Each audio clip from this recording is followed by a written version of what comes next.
ਸਤਿ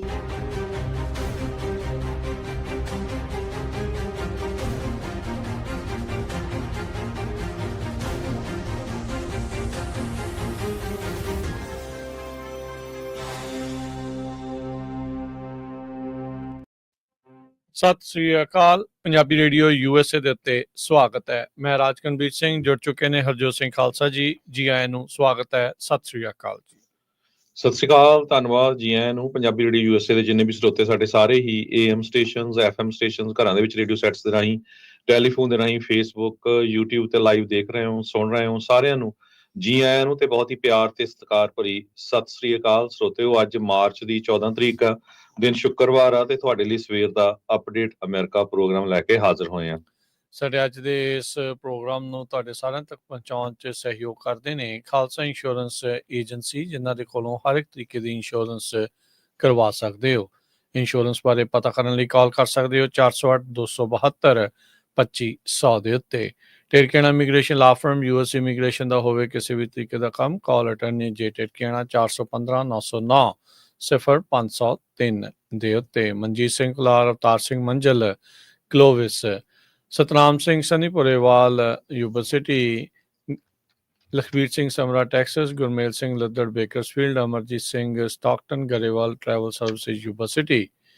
tax payroll, visa, OCI card, passport ਦੀਆਂ services ਲੈ ਸਕਦੇ ਹੋ। ਕਾਲ 530-751-7605। Harjeet Singh Lathrop, Gurmel Basi L group, ਊੜਾ ਡੈਟ ਰਿਲੀਫ ਵਾਲੇ ਨਰਮਲ ਸਿੰਘ ਮਾਨ, ਇਕਨੋਮਿਕ ਹਾਰਡਸ਼ਿਪ ਆ, ਬੈਂਕਰਪਸੀ ਤੋਂ ਬਚਣਾ ਆ, ਕਾਲ ਕਰੋ 888-888-9914। Harnek Singh Pawla, Renton Washington, Talwinder Singh Gill, Raminder Basra, Jagdish Chauhan Bakersfield, Major Singh Sidhu, Binder Dhaliwal Bakersfield, Paramjit Singh Dakha Berkeley. ਤੇ ਟਰੱਕ ਕੇਅਰ ਸਰਵਿਸਿਜ਼, ਜਿਹੜੇ ਕਿ ਟ੍ਰੇਸੀ, ਮੰਟੀਕਾ, ਸਟਾਕਟਨ ਅਤੇ ਉਸ ਦੇ ਨਜ਼ਦੀਕੀ ਇਲਾਕਿਆਂ ਦੇ ਵਿੱਚ 24/7 ਰੋਡ ਸਰਵਿਸ ਉਪਲਬਧ ਕਰਾਉਂਦੇ ਨੇ। ਜੇ ਤੁਹਾਨੂੰ ਤੁਹਾਡੇ ਯਾਰਡ ਦੇ ਵਿੱਚ ਕਿਸੇ ਤਰੀਕੇ ਦਾ ਟਰੱਕ ਟ੍ਰੇਲਰ ਦਾ ਕੰਮ ਕਰਵਾਉਣਾ ਆ, ਅਚਨਚੇਤੇ ਕੰਮ ਪੈ ਗਿਆ ਹੈ, ਰੋਡ ਦੇ ਉੱਤੇ ਕੋਈ ਦਿੱਕਤ ਆ ਗਈ ਆ, ਤਾਂ ਤੁਸੀਂ ਇਹਨਾਂ ਦੀ ਸਰਵਿਸਿਜ਼ ਲੈ ਸਕਦੇ ਹੋ। ਵੈਲਡਿੰਗ, ਟਰੱਕ ਟ੍ਰੇਲਰ ਰਿਪੇਅਰ, ਨਵੇਂ ਪੁਰਾਣੇ ਟਾਇਰਸ, ਫਿਊਲ ਡਿਲੀਵਰੀ, ਬ੍ਰੇਕਸ, ਸ਼ੌਕਸ ਤੇ ਹੋਰ ਬਹੁਤ ਸਾਰੇ ਕੰਮ ਕਰਦੇ ਨੇ। ਤੁਸੀਂ ਕਾਲ ਕਰ ਸਕਦੇ ਹੋ ਬਿੰਦਾ ਕਬੱਡੀ ਵਾਲੇ ਨੂੰ। ਨੰਬਰ ਹੈ 209-936-8644 ਦੇ ਉੱਤੇ। Truck care service 24/7 road service. ਇਹਨਾਂ ਸਾਰਿਆਂ ਦਾ ਧੰਨਵਾਦ। ਜੇ ਤੁਸੀਂ ਵੀ ਇਸ ਪ੍ਰੋਗਰਾਮ ਨੂੰ ਸਪਾਂਸਰ ਕਰਨਾ ਚਾਹੁੰਦੇ ਹੋ, ਸੰਪਰਕ ਕਰ ਸਕਦੇ ਹੋ 408-722-7698 ਦੇ ਉੱਤੇ। ਜੀ, ਅੱਜ ਦੀਆਂ ਖਬਰਾਂ ਸ਼ੁਰੂ ਕਰਨ ਤੋਂ ਪਹਿਲਾਂ ਆਪਾਂ ਵੈਦਰ ਦੀ ਜੇ ਗੱਲਬਾਤ ਕਰਦੇ ਜਾਈਏ। ਮਿਡ ਵੈਸਟ ਦੇ ਵਿੱਚ ਵੀ 5-6 ਸਟੇਟਾਂ ਸਵੀਅਰ ਥੰਡਰ ਸਟਾਰਮ ਦੇ ਅੰਡਰ ਹੈਗੀਆਂ। Iowa, Missouri, Illinois, Indiana, Tennessee, Mississippi, Wisconsin, ਇਹ ਸਾਰਾ ਜਿਹੜਾ ਏਰੀਆ ਮਜ਼ੂਰੀ ਦਾ। ਇਸ ਤੋਂ ਬਿਨਾਂ ਕੈਲੀਫੋਰਨੀਆ ਦੇ ਵਿੱਚ ਵੀ ਵੈਦਰ ਕਾਫੀ ਬੈਡ ਆ। ਅੱਜ ਸਵੇਰੇ ਜਦੋਂ ਮੈਂ ਘਰੋਂ ਆ ਰਿਹਾ ਸੀ ਤੇ ਬੇਰੀਏ ਦੇ ਵਿੱਚ 680 ਦੇ ਜਿਹੜੀਆਂ ਲੈਫਟ ਸਾਈਡ ਦੇ ਉੱਤੇ ਪਹਾੜੀਆਂ ਆ, ਉੱਥੇ ਕਾਫੀ ਸਨੋ ਪਈ ਹੋਈ ਆ, ਤੁਸੀਂ ਦੇਖ ਸਕਦੇ ਆ। ਇਸੇ ਤਰ੍ਹਾਂ ਤੁਸੀਂ ਕੱਲ ਮੀਂਹ ਵੀ ਬਹੁਤ ਪਿਆ, ਤੇ ਸੈਂਟਰਲ ਵੈਲੀ ਦਾ ਵੀ ਜਿਹੜਾ ਆਪਣਾ ਵੈਦਰ ਆ ਉਹ ਦੱਸ ਦਿਓ, ਫਿਰ ਆਪਾਂ ਖਬਰਾਂ ਸਾਂਝੀਆਂ ਕਰਦੇ। ਜੀ ਬਿਲਕੁਲ, ਇੱਧਰ ਵੀ ਮੀਂਹ ਜਿਹੜਾ ਕੱਲ ਦਾ ਹੀ ਪੈ ਰਿਹਾ ਹੈਗਾ ਹਰਜੋਤ ਸਿੰਘ ਜੀ। ਤੇ ਬਰਫ਼ਬਾਰੀ ਕਾਫੀ ਹੋਈ ਆ ਸਿਆਰਾ ਨਵਾਡਾਸ ਦੇ ਵਿੱਚ।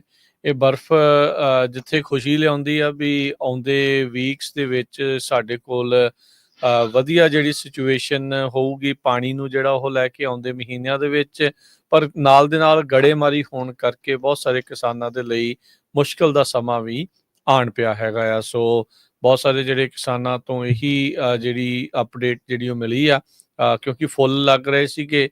ਹੁਣ ਇਹੀ ਜਿਹੜਾ ਨੱਟ ਜਿਹੜਾ ਉਹ ਬਣਨਾ ਸੀਗਾ ਫੁੱਲਾਂ ਤੋਂ, ਖਾਸ ਕਰਕੇ ਜੇ ਬਦਾਮਾਂ ਵਾਲਿਆਂ ਦੀ ਆਪਾਂ ਗੱਲ ਕਰੀਏ, ਤਾਂ ਇੰਨੇ ਭਾਰੇ ਮੀਂਹ ਨੇ ਤੇ ਗੜੇਮਾਰੀ ਨੇ ਨੁਕਸਾਨ ਜਿਹੜਾ ਆ ਉਹ ਪਹੁੰਚਾਇਆ। ਸੋ ਕ੍ਰੌਪ ਅਸੈਸਮੈਂਟ ਨੂੰ ਲੈ ਕੇ ਜਿਹੜੀ ਚਰਚਾ ਹੈ ਉੱਧਰ ਚੱਲ ਰਹੀ ਆ।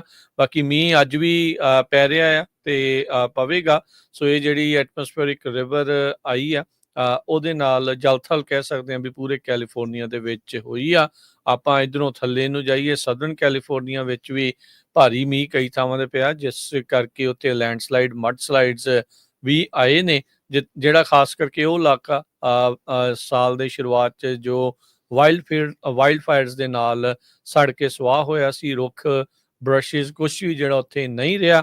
ਉੱਥੇ ਜਿਹੜੀ ਆ ਮਿੱਟੀ ਕਾਫੀ ਜ਼ਿਆਦਾ ਜਿਹੜੀ ਉਹ ਤੁਰੀ ਆ, ਮਡ ਸਲਾਈਡਸ ਵਗੈਰਾ, ਲੈਂਡ ਸਲਾਈਡਸ ਉੱਥੇ ਉਹ ਹੋਏ ਨੇ। ਸੋ ਗੱਡੀਆਂ ਵੀ ਜਿਹੜੀਆਂ ਕਈ ਰੁੜੀਆਂ ਤੇ ਫਸੀਆਂ ਉਸ ਦੇ ਵਿੱਚ ਨਜ਼ਰ ਆਈਆਂ ਨੇ। ਬਾਕੀ ਇਸ ਵੀਕਐਂਡ ਦੇ ਉੱਤੇ ਵੀ ਤੇ ਬਾਕੀ ਆਉਣ ਵਾਲੇ ਦਿਨਾਂ ਦੇ ਵਿੱਚ ਟਰੈਵਲ ਨੂੰ ਦੇਖ ਕੇ ਜਿਹੜਾ ਉਹ ਚੱਲਿਆ ਜਾਵੇ। ਬਹੁਤ ਸਾਰੇ ਸਟਰੀਟਸ ਦੇ ਵਿੱਚ, ਅਰਬਨ ਥਾਵਾਂ ਦੇ ਉੱਤੇ ਜਿਹੜੀ ਫਲੈਸ਼ ਫਲੱਡ ਦੀ ਸੰਭਾਵਨਾ ਵੀ ਜਿਹੜੀ ਇਹਨਾਂ ਮੀਂਹਾਂ ਦੇ ਕਰਕੇ ਵੱਧ ਜਾਂਦੀ ਹੁੰਦੀ ਆ। ਬਾਕੀ ਅੱਜ 557ਵਾਂ ਨਾਨਕਸ਼ਾਹੀ ਨਿਊ ਈਅਰ ਆ, ਨਵਾਂ ਸਾਲ ਆ। ਨਵੇਂ ਸਾਲ ਦੀਆਂ ਨਾਨਕਸ਼ਾਹੀ ਕੈਲੰਡਰ ਦੇ ਮੁਤਾਬਕ ਜੋ 14 ਮਾਰਚ ਨੂੰ ਆ, ਸਾਰੀਆਂ ਹੀ ਸਾਡੇ ਜਿਹੜੇ ਸਰੋਤੇ ਆ ਉਹਨਾਂ ਨੂੰ ਬਹੁਤ ਬਹੁਤ ਵਧਾਈਆਂ। ਬਹੁਤ ਗੁਰੂ ਘਰਾਂ ਦੇ ਵਿੱਚ ਕੀਰਤਨ ਵੀ ਹੋ ਰਿਹਾ, ਕੱਲ ਰਾਤ ਵੀ ਕੀਰਤਨ ਚੱਲ ਰਹੇ ਸੀ। ਸੋ ਸਾਨੂੰ ਸਾਰਿਆਂ ਨੂੰ ਜਿਹੜਾ ਨਵਾਂ ਸਾਲ ਆ ਉਹ ਆਪਣੇ ਸਿੱਖੀ ਨਾਨਕਸ਼ਾਹੀ ਕੈਲੰਡਰ ਦੇ ਮੁਤਾਬਕ ਮਨਾਉਣਾ ਚਾਹੀਦਾ ਹੈ। ਜੀ ਬਿਲਕੁਲ। ਸੋ ਸਾਡੇ ਵੱਲੋਂ ਤੁਹਾਨੂੰ ਸਭ ਨੂੰ ਬਹੁਤ ਬਹੁਤ ਜਿਹੜੀ ਉਹ ਵਧਾਈ ਹੋਵੇ। ਪਰਮਾਤਮਾ ਸਭ ਤੇ ਮਿਹਰ ਭਰਿਆ ਹੱਥ ਬਣਾ ਕੇ ਰੱਖੇ। ਸੋ ਚੜ੍ਹਦੀ ਕਲਾ ਦੇ ਵਿੱਚ ਜਿਹੜਾ ਉਹ ਤੁਸੀਂ ਸਾਰੇ ਜਾਣੇ ਜਿਹੜਾ ਉਹ ਰਹੋ। ਤੇ ਹਰਜੋਤ ਸਿੰਘ ਜੀ, ਆਓ ਖਬਰਾਂ ਦੇ ਵੱਲ ਨੂੰ ਵੱਧਦੇ ਹਾਂ। ਕੀ ਕੁਛ ਦੁਨੀਆ ਭਰ ਦੇ ਵਿੱਚ ਚੱਲ ਰਿਹਾ ਆ। ਟਰੰਪ ਅਪਡੇਟਸ ਦੀ ਜਿਹੜੀ ਉੱਥੋਂ ਹੀ ਸ਼ੁਰੂਆਤ ਕਰਦੇ ਜਾਈਏ। ਰਾਸ਼ਟਰਪਤੀ ਟਰੰਪ ਦੀ ਕਹਿੰਦੇ ਵੀ ਵਲਾਦੀਮਿਰ ਪੁਤਿਨ ਦੇ ਨਾਲ ਗੱਲਬਾਤ ਹੋਈ ਆ। ਦੋਨਾਂ ਮੁਲਕਾਂ ਦੇ ਦਰਮਿਆਨ ਜਿਹੜੇ ਸਮਝੌਤੇ ਨੂੰ ਲੈ ਕੇ, ਖਾਸ ਕਰਕੇ ਯੂਕਰੇਨ ਦੀ ਵਾਰ ਹੈਗੀ ਆ, ਉਸ ਦੀ ਸੀਜ਼ ਫਾਇਰ ਦੀ ਚਰਚਾ ਕਹਿੰਦੇ ਚੱਲੀ ਆ। ਟਰੰਪ ਹੁਣਾਂ ਨੇ ਇਸ ਗੱਲਬਾਤ ਤੋਂ ਬਾਅਦ ਦੇ ਵਿੱਚ ਇਹ ਕਿਹਾ ਆ ਵੀ ਵੈਰੀ ਗੁੱਡ ਚਾਂਸ ਆ ਵੀ ਯੂਕਰੇਨ ਸੀਜ਼ ਫਾਇਰ ਹੋ ਜਾਊਗੀ, ਪਰ ਰਸ਼ੀਆ ਅਜੇ ਵੀ ਆਪਣੀਆਂ ਕਈ ਹੋਰ ਗੱਲਾਂ ਮਨਵਾਉਣਾ ਚਾਹੁੰਦਾ ਹੈਗਾ ਆ। ਰਸ਼ੀਅਨ ਪ੍ਰੈਜ਼ੀਡੈਂਟ ਵਲਾਦੀਮਿਰ ਪੁਤਿਨ ਉਸਨੇ ਚਿੰਤਾ ਜਿਹੜੀ ਪ੍ਰਗਟਾਈ ਆ ਇਸ ਟੈਂਪਰੇਰੀ ਸੀਜ਼ ਫਾਇਰ ਜੰਗਬੰਦੀ ਨੂੰ ਲੈ ਕੇ। ਕਹਿੰਦੇ ਵੀ ਜਿਹੜੀਆਂ ਕੀਵ ਦੀਆਂ ਫੋਰਸਿਸ ਆ ਉਹਨਾਂ ਨੂੰ ਮੌਕਾ ਮਿਲ ਜਾਊਗਾ, ਵੈਪਨਸ ਜਿਹੜੇ ਉਹ ਮਿਲ ਜਾਣਗੇ, ਤੇ ਨਵੇਂ ਜਿਹੜੇ ਮੋਬਿਲਾਈਜ਼ਡ ਯੂਨਿਟ ਆ ਉਹ ਫਿਰ ਅੱਗੇ ਫਰੰਟ ਤੇ ਲੈ ਆਉਣਗੇ। ਸੋ ਉਹਨਾਂ ਨੇ ਸਵਾਲ ਜਿਹੜਾ ਚੱਕਿਆ ਵੀ ਸੀਜ਼ ਫਾਇਰ ਕਿੱਦਾਂ ਇਨਫੋਰਸ ਕੀਤੀ ਜਾਵੇਗੀ। ਸੋ ਰਾਸ਼ਟਰਪਤੀ ਟਰੰਪ ਨੇ ਜਿਹੜਾ ਇਹ ਚੀਜ਼ ਜਿਹੜੀ ਆਖੀ ਆ ਵੀ ਭਾਈ ਬਹੁਤ ਇੱਕ ਗੁੱਡ ਚਾਂਸ ਹੈਗਾ ਆ ਨਾਲ ਦੇ ਨਾਲ ਯੂਕਰੇਨ ਤੇ ਰਸ਼ੀਆ ਦੇ ਦਰਮਿਆਨ ਇਸ ਜੰਗਬੰਦੀ ਹੋਣ ਦਾ। 30 ਦਿਨਾਂ ਦੀ ਜਿਹੜੀ ਸੀਜ਼ ਫਾਇਰ ਦੀ ਡੀਲ ਆ ਜੋ ਕਿ ਪਹਿਲਾਂ ਯੂਕਰੇਨ ਅਤੇ ਅਮਰੀਕਾ ਦੇ ਦਰਮਿਆਨ ਗੱਲਬਾਤ ਹੋਣ ਤੋਂ ਬਾਅਦ ਚ ਯੂਕਰੇਨ ਦੇ ਰਾਸ਼ਟਰਪਤੀ ਜ਼ੈਲੈਂਸਕੀ ਉਹ ਮੰਨ ਚੁੱਕੇ ਆ। ਉਸ ਆਈਡੀਏ ਨੂੰ ਪਹਿਲਾਂ ਤਾਂ ਕ੍ਰੈਮਲਿਨ ਨੇ ਯਾਨੀ ਕਿ ਰਸ਼ੀਆ ਨੇ ਠੁਕਰਾ ਦਿੱਤਾ ਸੀਗਾ, ਤੇ ਹੁਣ ਜਿਹੜੀ ਗੱਲਬਾਤ ਵਲਾਦੀਮਿਰ ਪੁਤਿਨ ਦੇ ਨਾਲ ਟਰੰਪ ਹੋਣਾ ਦੀ ਹੋਈ ਆ ਉਸ ਬਾਰੇ ਅੱਜ ਉਹਨਾਂ ਨੇ ਟਰੁਥ ਸੋਸ਼ਲ ਦੇ ਉੱਤੇ ਜਾਣਕਾਰੀ ਦਿੱਤੀ ਆ। ਉਹਨਾਂ ਦਾ ਕੋਟ ਆ ਵੀ we had very good and productive discussions with President Vladimir Putin of Russia yesterday. There is a good chance that this horrible bloody war can finally come to an end. ਸੋ ਉਹ ਇਹ ਸੋਚਦੇ ਆ ਵੀ ਇਹ ਜਿਹੜੀ ਜੰਗ ਆ, ਇਹ ਜਿਹੜੀ ਲੜਾਈ ਆ ਜਿਸ ਦੇ ਵਿੱਚ ਹਜ਼ਾਰਾਂ ਤੋਂ ਲੱਖਾਂ ਹੀ ਲੋਕਾਂ ਦਾ ਨੁਕਸਾਨ ਹੋ ਚੁੱਕਾ ਆ, ਉਹ ਖਤਮ ਹੋ ਸਕਦੀ ਆ। ਸੋ ਕੱਲ ਵੀ ਹਰਜੋਤ ਸਿੰਘ ਜੀ ਤੁਸੀਂ ਵੀ ਜ਼ਿਕਰ ਕਰ ਰਹੇ ਸੀ, ਜਿਹੜੀਆਂ ਨਿਊਜ਼ ਆਪਾਂ ਸ਼ੇਅਰ ਕਰ ਰਹੇ ਸੀ ਵੀ ਰਸ਼ੀਆ ਵਾਲੇ ਇਸ ਡੀਲ ਦੇ ਵਿੱਚ ਕੱਲਾ ਅਮਰੀਕਾ ਦੇ ਨਾਲ ਗੱਲਬਾਤ ਜਿਹੜੀ ਉਹ ਕਰਨਾ ਚਾਹੁੰਦੇ ਆ, ਯੂਕਰੇਨ ਨੂੰ ਸਾਈਡ ਤੇ ਰੱਖਣਾ ਚਾਹੁੰਦੇ ਆ। ਸੋ ਸਾਊਦੀ ਅਰੇਬੀਆ ਦੇ ਵਿੱਚ ਅੱਜ ਤੋਂ ਕੁਝ ਵੀਕ ਪਹਿਲਾਂ ਮਾਰਕੋ ਰੂਬੀਓ ਤੇ ਇਹਨਾਂ ਦੇ ਜਿਹੜੇ ਫੋਰਨ ਮਿਨਿਸਟਰ ਰਸ਼ੀਆ ਦੇ, ਉਹਨਾਂ ਦੀ ਮੁਲਾਕਾਤ ਹੋਈ ਸੀ। ਉਦੋਂ ਯੂਕਰੇਨ ਨੇ ਰੌਲਾ ਰੱਪਾ ਪਾਇਆ। ਫਿਰ ਯੂਕਰੇਨ ਵਾਲਾ ਇੱਥੇ ਜਦੋਂ ਪ੍ਰੈਜ਼ੀਡੈਂਟ ਟਰੰਪ ਕੋਲ ਆਇਆ ਸੀ ਉਹ ਆਪਾਂ ਬਹਿਸ ਬਸਾਈਆ ਦੇਖਿਆ। ਫਿਰ ਯੂਕਰੇਨ ਵਾਲਾ ਚਲਾ ਗਿਆ ਸੀ ਇੰਗਲੈਂਡ ਨੂੰ। ਫਿਰ ਇਵੈਂਚੁਅਲੀ ਉਹ ਸਾਊਦੀ ਅਰੇਬੀਆ ਦੇ ਵਿੱਚ ਗੱਲਬਾਤ ਕਰਨ ਦੇ ਲਈ ਮਾਰਕੋ ਰੂਬੀਓ ਹੋਣਾ ਦੇ ਨਾਲ ਪਹੁੰਚਿਆ, ਜਿੱਥੇ ਉਹ 30 ਦਿਨਾਂ ਦੇ ਸਮਝੌਤੇ ਦੇ ਲਈ ਰਾਜ਼ੀ ਹੋ ਗਿਆ। ਤੇ ਹੁਣ ਰਸ਼ੀਆ ਦੇ ਉੱਤੇ ਹਰ ਇੱਕ ਦੀ ਟੇਕ ਲੱਗੀ ਆ ਵੀ ਇਹ ਇਸ ਉੱਤੇ ਕੀ ਫੈਸਲਾ ਲੈਂਦੇ ਆ। ਸੋ ਦੋਨਾਂ ਹੀ ਮੁਲਕਾਂ ਦਾ ਬਹੁਤ ਜ਼ਿਆਦਾ ਨੁਕਸਾਨ ਇਸ ਦੇ ਵਿੱਚ ਹੋ ਚੁੱਕਾ ਹੈਗਾ ਆ। ਯੂਕਰੇਨ ਨੂੰ ਜਿੱਥੇ ਵੈਸਟ ਨੇ ਜਿਹੜੇ ਹਥਿਆਰ ਤੇ ਮਨੀ ਜਿਹੜੀ ਦੇ ਕੇ ਰਸ਼ੀਆ ਦੇ ਨਾਲ ਲਗਾਤਾਰ ਲੜਨ ਜੋਗਾ ਕਰਕੇ ਰੱਖਿਆ ਆ, ਹੁਣ ਜਦੋਂ ਅਮਰੀਕਾ ਨੇ ਆਪਣੇ ਹੱਥ ਪਿੱਛੇ ਖਿੱਚੇ ਸੀ, ਇੰਟੈਲੀਜੈਂਸ ਸ਼ੇਅਰ ਕਰਨੀ ਬੰਦ ਕੀਤੀ ਸੀ, ਸਿਕਿਉਰਿਟੀ ਇੰਸ਼ੋਰੈਂਸ ਨੂੰ ਪਿੱਛੇ ਖਿੱਚਿਆ ਸੀ, ਉਸ ਤੋਂ ਬਾਅਦ 'ਚ ਹੁਣ ਯੂਕਰੇਨ ਵਾਲਾ ਮੁੜ ਦੁਬਾਰਾ ਇਹ ਚੀਜ਼ਾਂ ਲੈਣ ਖਾਤਰ ਇਹਨਾਂ ਦੀ ਪੀਸ ਡੀਲ ਨੂੰ ਮੰਨਿਆ ਹੈਗਾ ਆ। ਸੋ ਹਰਜੋਤ ਸਿੰਘ ਜੀ, ਇਹ ਹੁਣ ਕਾਫੀ ਅੱਗੇ ਇੰਪੋਰਟੈਂਟ ਦਿਨ ਨੇ ਦੇਖਣ ਵਾਲੀ ਗੱਲ ਹੋਊਗੀ ਵੀ ਜੇ ਪੁਤਿਨ ਟਰੰਪ ਹੋਣਾ ਦੇ ਨਾਲ ਗੱਲਬਾਤ ਕਰਨ ਤੋਂ ਬਾਅਦ ਇਵੈਂਚੁਅਲੀ ਇਸ ਚੀਜ਼ ਦੇ ਲਈ ਮੰਨਦਾ ਆ ਜਾਂ ਨਹੀਂ। ਨਿਊਯਾਰਕ ਟਾਈਮਸ ਦੇ ਮੁਤਾਬਕ ਟਰੰਪ ਉਹਨਾਂ ਨੇ ਜੋ ਡਿਸਕਸ਼ਨ ਹੋਈ ਹੈਗੀ ਆ ਮਾਸਕੋ ਦੇ ਵਿੱਚ ਸਟੀਵ ਵਿਟਕੋਫ ਦੀ ਤੇ ਉਸ ਨੂੰ ਕਿਹਾ ਵੀ ਬਹੁਤ ਹੀ ਵਧੀਆ ਤੇ ਪ੍ਰੋਡਕਟਿਵ ਹੋਈ ਹੈਗੀ ਆ।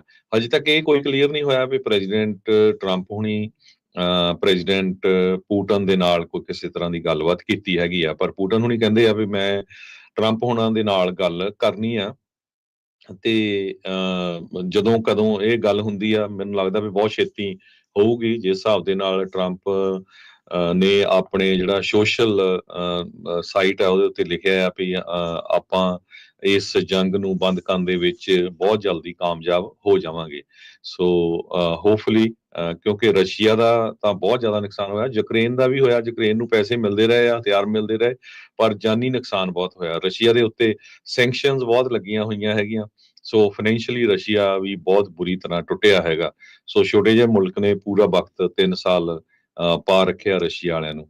ਡਿਮਿਟਰੀ ਪੈਸਕੋਵ ਜੋ ਕ੍ਰੈਮਲਨ ਦੇ ਸਪੋਕਸਮੈਨ ਹੈਗੇ ਆ, ਉਹਨਾਂ ਨੇ ਇਹ ਕਿਹਾ ਆ ਵੀ ਅਸੀਂ ਬੜੇ ਧਿਆਨ ਦੇ ਨਾਲ ਹੌਲੀ-ਹੌਲੀ ਚੱਲ ਰਹੇ ਆ ਵੀ ਕਿਸ ਤਰ੍ਹਾਂ ਇਸ ਜੰਗ ਨੂੰ ਜਿਹੜਾ ਖਤਮ ਕੀਤਾ ਜਾਵੇ। ਸੋ ਹੁਣ ਸਿੱਧੀ ਪੂਟਨ ਤੇ ਟਰੰਪ ਦੇ ਵਿੱਚ ਜਿਹੜੀ ਗੱਲਬਾਤ ਹੋਊਗੀ ਇਸ ਜੰਗ ਨੂੰ ਖਤਮ ਕਰਨ ਦੇ ਲਈ। ਹੁਣ ਦੇਖੋ ਟਰੂਥ ਸੋਸ਼ਲ ਤੇ ਕਹਿੰਦੇ ਵੀ ਮੇਰੀ ਡਿਸਕਸ਼ਨ ਆਲਰੇਡੀ ਉਹਨਾਂ ਦੇ ਨਾਲ ਹੋਈ ਆ, ਹੁਣ ਗੱਲ ਹੋ ਗਈ ਆ ਨਹੀਂ ਹੋਈ ਆ, ਉਹਨਾਂ ਦੀ ਗੱਲ ਤੋਂ ਲੱਗਦਾ ਵੀ ਡਿਸਕਸ਼ਨ ਉਹਨਾਂ ਨੇ ਕਰ ਲਈ ਆ, ਪਰ ਨਿਊਯਾਰਕ ਟਾਈਮਸ ਵਾਲੇ ਕੁਝ ਹੋਰ ਢੰਗ ਦੇ ਨਾਲ ਜਿਹੜਾ ਉਹ ਦੱਸ ਰਹੇ ਆ। ਸੋ ਜੇ ਟਰੰਪ ਉਹਨਾਂ ਦੀ ਮੰਨੀ ਜਾਵੇ ਤਾਂ ਉਹ ਕਹਿੰਦੇ ਵੀ ਮੇਰੀ ਆਲਰੇਡੀ ਉਹਨਾਂ ਦੇ ਨਾਲ ਡਿਸਕਸ਼ਨ ਹੋ ਚੁੱਕੀ ਆ, ਤੇ ਕਹਿੰਦੇ ਵੀ ਗੁੱਡ ਚਾਂਸ ਆ ਵੀ ਇਸ ਨੂੰ ਜਿਹੜਾ ਉਹ ਮੰਨ ਜਾਣਗੇ। ਚਲੋ ਲੜਾਈ ਬੰਦ ਹੋਵੇ, ਇਹ ਹਰ ਇੱਕ ਜਾਣਾ ਆਸ ਉਮੀਦ ਰੱਖਦਾ ਹੈਗਾ ਆ। ਅਗਲੀ ਜਿਹੜੀ ਹਰਜੋਤ ਸਿੰਘ ਦੀ ਗੱਲ ਕਰਦੇ ਜਾਈਏ, ਇੱਕ ਨਵੇਂ ਆਏ ਅਮਰੀਕਨ ਜਿਹੜੇ ਲੋਕਾਂ ਦੇ ਪੋਲ ਦੇ ਵਿੱਚ ਇਹ ਲੋਕ ਮੰਨ ਰਹੇ ਆ, ਚਿੰਤਾ ਪ੍ਰਗਟਾ ਰਹੇ ਅਮਰੀਕਨਸ ਵੀ ਟਰੰਪ ਕਹਿੰਦੇ ਵੀ too closely aligned with Russia. ਇਹ ਨਵੀਂ ਜਿਹੜੀ ਰੋਇਟਰਸ ਤੇ ਇਪਸੋਸ ਦੀ ਜਿਹੜੀ ਪੋਲ ਆ ਉਸ ਵਿੱਚ ਆંકੜੇ ਜਿਹੜੇ ਉਹ ਸਾਹਮਣੇ ਆਏ ਹੈਗੇ ਆ। 2 ਦਿਨ ਇਹ ਪੋਲ ਜਿਹੜੀ ਉਹ ਕੀਤੀ ਗਈ ਅਮਰੀਕਨਸ ਦੇ ਨਾਲ, ਖਾਸ ਕਰਕੇ ਟਰੰਪ ਹੋਣਾ ਦਾ ਜਿਹੜਾ ਐਕਸਪੈਂਸ਼ਨਿਸਟ ਏਜੰਡਾ ਆ ਉਸ ਨੂੰ ਲੈ ਕੇ, ਗ੍ਰੀਨਲੈਂਡ, ਕੈਨੇਡਾ, ਪੈਨਾਮਾ ਕਨਾਲ ਨੂੰ ਆਪਣੇ ਅਧੀਨ ਲੈਣ ਦੀ ਜਿਹੜੀ ਚਰਚਾ ਆ ਉਸ ਨੂੰ ਜਿਹੜਾ ਉਹ ਲੈ ਕੇ 56% ਇਸ ਪੋਲ ਦੇ ਵਿੱਚ ਹਿੱਸਾ ਲੈਣ ਵਾਲੇ ਇਹ ਮੰਨਦੇ ਨੇ ਵੀ ਜਿਹੜੀ ਟਰੰਪ ਹੋਣਾ ਦੀ ਜਿਹੜੀ ਸਟੇਟਮੈਂਟ ਆ ਉਹ ਮਾਸਕੋ ਦੀ ਪ੍ਰੋਪੋਗੰਡਾ ਦੇ ਬਿਲਕੁਲ ਕਲੋਜ਼ ਹੈਗੀ ਆ। 40% ਨੇ ਜਿਹੜਾ ਇਸ ਨੂੰ ਨਹੀਂ ਮੰਨਿਆ ਤੇ 4% ਨੇ ਇਸ ਦਾ ਕੋਈ ਵੀ ਉੱਤਰ ਨਹੀਂ ਦਿੱਤਾ ਹੈਗਾ। ਟਰੰਪ ਹੋਣਾ ਨੇ ਅਮਰੀਕਨ ਫੋਰਨ ਪਾਲਿਸੀ ਨੂੰ ਆਪਣੇ ਇੱਕ ਹਿਸਾਬ ਦੇ ਨਾਲ ਕੂਣੀ ਮੋੜ ਦੇ ਦਿੱਤਾ ਹੈਗਾ ਆ ਵੀ ਉਹ ਕਿਸ ਤਰੀਕੇ ਦੇ ਨਾਲ ਅਮਰੀਕਾ ਦੀ ਜਿਹੜੀ ਪਾਲਿਸੀ ਆ, ਖਾਸ ਕਰਕੇ ਵਿਦੇਸ਼ ਨੀਤੀ ਆ, ਉਸ ਨੂੰ ਜਿਹੜਾ ਉਹ ਲੈ ਕੇ ਜਨਵਰੀ ਤੋਂ ਉਹਨਾਂ ਨੇ ਸਹੁੰ ਚੁੱਕੀ ਹੈਗੀ ਆ। ਚਾਹੇ ਉਹ ਜ਼ੈਲੈਂਸਕੀ ਦੀ ਸ਼ਰੇਆਮ ਆ ਕੇ ਓਵਲ ਆਫਿਸ ਦੇ ਵਿੱਚ ਬੇਇੱਜ਼ਤੀ ਜਿਹੜੀ ਉਹ ਕੀਤੀ ਹੋਵੇ, ਇਹ ਕਹਿਣਾ ਹੋਵੇ ਵੀ ਜਿਹੜਾ ਜ਼ੈਲੈਂਸਕੀ ਆ ਉਹ ਡਿਕਟੇਟਰ ਆ, ਇਹ ਕਹਿਣਾ ਹੋਵੇ ਵੀ ਯੂਕਰੇਨ ਨੇ ਰਸ਼ੀਆ ਦੇ ਉੱਤੇ ਇਸ ਲੜਾਈ ਨੂੰ ਜਿਹੜਾ ਉਹ ਸ਼ੁਰੂ ਕੀਤਾ ਆ। ਸੋ ਸੀਜ਼ ਫਾਇਰ ਨੂੰ ਲੈ ਕੇ, ਨਾਟੋ ਨੂੰ ਲੈ ਕੇ, ਕੈਨੇਡਾ ਨੂੰ 51ਵੀਂ ਸਟੇਟ ਬਣਾਉਣ ਦੀ ਗੱਲ ਜਿਹੜੀ ਉਹ ਕਹਿਣੀ, ਗ੍ਰੀਨਲੈਂਡ ਨੂੰ ਆਪਣੇ ਅੰਡਰ ਲੈਣਾ ਜਾਂ ਪੈਨਾਮਾ ਨੂੰ ਆਪਣੇ ਅੰਡਰ ਲੈਣਾ, ਇਹ ਸਾਰੀਆਂ ਚੀਜ਼ਾਂ ਨੂੰ ਲੈ ਕੇ ਲੋਕ ਇਹ ਸੋਚ ਰਹੇ ਆ, ਖਾਸ ਕਰਕੇ ਜਿਹੜੇ ਇਸ ਪੋਲ ਦੇ ਵਿੱਚ ਵੀ 56% ਵੀ ਅਮਰੀਕਨਸ ਨੂੰ ਇਹ ਚਿੰਤਾ ਹੈ ਵੀ ਜਿਹੜੇ ਟਰੰਪ ਹੋਣੀ ਕਿਤੇ ਪੁਤਿਨ ਦੇ ਜਿਹੜੇ ਏਜੰਡੇ ਦੇ ਜ਼ਿਆਦਾ ਕਲੋਜ਼ ਜਿਹੜਾ ਉਹ ਚੱਲ ਰਹੇ ਹੈਗੇ ਆ। ਸੋ ਹੋਪਫੁਲੀ ਇਹ ਚੀਜ਼ ਜਿਹੜੀ ਉਹ ਬਦਲੇ ਤੇ ਆ ਜਿਹੜੀ ਗੱਲ ਇਸ ਤੋਂ ਪਹਿਲਾਂ ਆਪਾਂ ਕਰਕੇ ਹਟੇ ਆ ਤੇ ਇਹ ਲੜਾਈ ਆ ਉਹ ਕਿਤੇ ਨਾ ਕਿਤੇ ਖਤਮ ਹੋ ਸਕੇ। ਗ੍ਰੀਨਲੈਂਡ ਦੇ ਪ੍ਰਾਈਮ ਮਿਨਿਸਟਰ ਨੇ ਇਹ ਕਿਹਾ ਵੀ ਟਰੰਪ ਹੁਣੀ ਵਾਰ-ਵਾਰ ਸਾਨੂੰ ਆਪਣੇ ਅੰਦਰ ਲੈਣ ਤੋਂ ਹਟਦੇ ਨਹੀਂ, ਵੀ ਹੁਣ ਇਹ ਬਹੁਤ ਕੁਝ ਹੋ ਗਿਆ। ਕਹਿੰਦੇ ਵੀ ਇਨਫ ਇਜ਼ ਇਨਫ। ਜਿਹੜੇ ਨਵੇਂ ਗ੍ਰੀਨਲੈਂਡ ਦੇ ਜੋ ਪ੍ਰਾਈਮ ਮਿਨਿਸਟਰ ਆ ਉਹ ਬਣੇ ਹੈਗੇ ਆ, ਉਹ ਕਹਿੰਦੇ ਵੀ ਜੋ ਟਰੰਪ ਹੁਣੀ ਕਹਿ ਰਹੇ ਆ ਵੀ ਯੂਐਸ ਨੂੰ ਚਾਹੀਦਾ ਗ੍ਰੀਨਲੈਂਡ ਫॉर ਇੰਟਰਨੈਸ਼ਨਲ ਸਿਕਿਉਰਿਟੀ, ਇਹ ਉਹਨਾਂ ਦੀ ਪ੍ਰੋਬਲਮ ਹੋਊਗੀ, ਸਾਡੀ ਪ੍ਰੋਬਲਮ ਨਹੀਂ ਹੈ। ਪਰ ਸਾਡੇ ਮੁਲਕ ਵੱਲ ਉਂਗਲ ਚੱਕਣ ਦੀ ਕੋਈ ਕੋਸ਼ਿਸ਼ ਨਾ ਕਰੇ, ਇਹ ਉਹਨਾਂ ਨੇ ਕਲੀਅਰਲੀ ਕਹਿ ਦਿੱਤਾ ਹੈਗਾ। The US president has once again aired the thoughts of annexation us।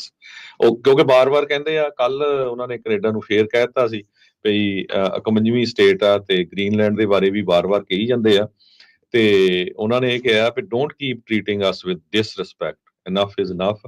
ਜੋ ਉੱਥੇ ਦੇ ਪ੍ਰਾਈਮ ਮਿਨਿਸਟਰ ਐਜ ਹੈਗੇ ਆ, ਉਹਨਾਂ ਨੇ ਅੱਜ ਸਟੇਟਮੈਂਟ ਜਾਰੀ ਕੀਤੀ ਹੈਗੀ ਆ। ਸੋ ਦੋਨਾਂ ਮੁਲਕਾਂ ਦੇ ਵਿੱਚ ਗ੍ਰੀਨਲੈਂਡ ਤੇ ਕੈਨੇਡਾ ਨੂੰ ਲੈ ਕੇ ਲੋਕ ਵੀ ਜਿਹੜੇ ਕਾਫੀ ਤੱਤੇ ਹੈਗੇ ਆ ਵੀ ਸਾਡੇ ਉੱਤੇ ਜਿਹੜੇ ਵਾਰ-ਵਾਰ ਤੰਜ ਕੱਸੇ ਜਾ ਰਹੇ ਹੈਗੇ ਆ ਪ੍ਰੈਜ਼ੀਡੈਂਟ ਟਰੰਪ ਵੱਲੋਂ, ਤੇ ਸਾਡਾ ਕੋਈ ਇਰਾਦਾ ਨਹੀਂ ਹੈ ਅਮਰੀਕਾ ਦੇ ਨਾਲ ਰਲਣ ਦਾ।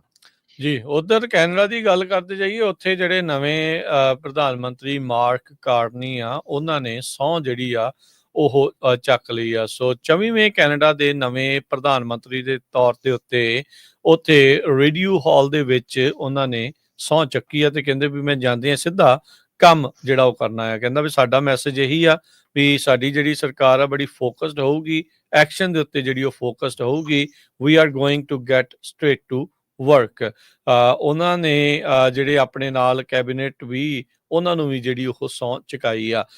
ਕੱਲ ਦੀ ਉਹੀ ਗੱਲ ਆ, ਕੈਨੇਡਾ ਦੇ ਇਨੋਵੇਸ਼ਨ ਮਿਨਿਸਟਰ ਜਿਹੜੇ ਸੀਗੇ, ਉਹਨਾਂ ਨੇ ਟਰੰਪ ਹੁਣਾਂ ਦੇ ਇਸ ਬਾਬਤ 51ਵਾਂ ਸੂਬਾ ਬਣਾਉਣ ਦੀ ਜਿਹੜੀ ਉਹ ਗੱਲ ਬਾਰ-ਬਾਰ ਕਹਿ ਰਹੇ ਆ। ਉਹ ਕਹਿੰਦੇ ਵੀ ਸੂਬੇ ਵਾਂਗੂ ਹੀ ਜਿਹੜਾ ਤੁਸੀਂ ਚੱਲਦੇ ਆ, ਬੜੇ ਆਨੰਦ ਦੇ ਵਿੱਚ ਤੁਸੀਂ ਰਹੋਗੇ ਜੇ ਅਮਰੀਕਾ ਦੀ ਤੁਸੀਂ 51ਵੀਂ ਸਟੇਟ ਬਣ ਜਾਓਗੇ। ਉਹਨਾਂ ਨੇ ਤਾਂ ਇਹ ਕਹਿ ਦਿੱਤਾ ਸੀਗਾ ਵੀ ਜਿਹੜੀ ਬਾਰਡਰ ਬਣਾਇਆ ਉਹ ਕਿਸੇ ਨੇ ਸਿੱਧੀ ਲਾਈਨ ਐਵੇਂ ਹੀ ਅੱਖਾਂ ਮੀਟ ਕੇ ਜਿਹੜੀ ਉਹ ਖਿੱਚ ਦਿੱਤੀ ਹੈ ਕਈ ਦਹਾਕੇ ਪਹਿਲਾਂ, ਇਦਾਂ ਦੀ ਕੋਈ ਉੱਥੇ ਗੱਲ ਨਹੀਂ ਹੈਗੀ। ਸੋ ਇਹ ਜਿਹੜਾ ਐਕਸਪੈਂਸ਼ਨਿਸਟ ਉਹਨਾਂ ਦਾ ਏਜੰਡਾ ਆ ਕੈਨੇਡਾ ਨੂੰ ਆਪਣੇ ਅਧੀਨ ਲੈਣ ਵਾਲਾ, ਉਸ ਨੂੰ ਲੈ ਕੇ ਜਿੱਦਾਂ ਪਹਿਲਾਂ ਵੀ ਦੱਸ ਰਹੇ ਵੀ ਕੈਨੇਡੀਅਨ ਇਨਫੈਕਟ ਇਕੱਠੇ ਹੋ ਗਏ ਆ ਉਸ ਸਾਰੀ ਚੀਜ਼ ਨੂੰ ਲੈ ਕੇ। ਸੋ ਕੈਨੇਡਾ ਦੇ ਇਨੋਵੇਸ਼ਨ ਮਿਨਿਸਟਰ ਦੇ ਬਿਆਨ ਦੇ ਉੱਤੇ ਗੱਲ ਕਰੀਏ ਤਾਂ ਉਹਨਾਂ ਨੇ ਕਿਹਾ ਅਸੀਂ ਕੋਈ ਛੋਟੀ ਜੀ ਕੰਟਰੀ ਨਹੀਂ ਆ ਵੀ ਜਿਹਨੂੰ ਤੁਸੀਂ ਧੱਕਾ ਮੁੱਕੀ ਜਿਹੜਾ ਆ ਸਾਡੇ ਨਾਲ ਕਰ ਲਓਗੇ। ਸੋ ਫ੍ਰਾਂਸਿਸ ਫਿਲਿਪ ਸ਼ੈਂਪੇਨ ਜਿਹੜੇ ਕੈਨੇਡਾ ਦੇ ਮਿਨਿਸਟਰ ਆਫ ਇਨੋਵੇਸ਼ਨ, ਸਾਇੰਸ ਤੇ ਇੰਡਸਟਰੀ ਆ, ਉਹਨਾਂ ਨੇ ਪੋਲੀਟੀਕੋ ਦੇ ਇੱਕ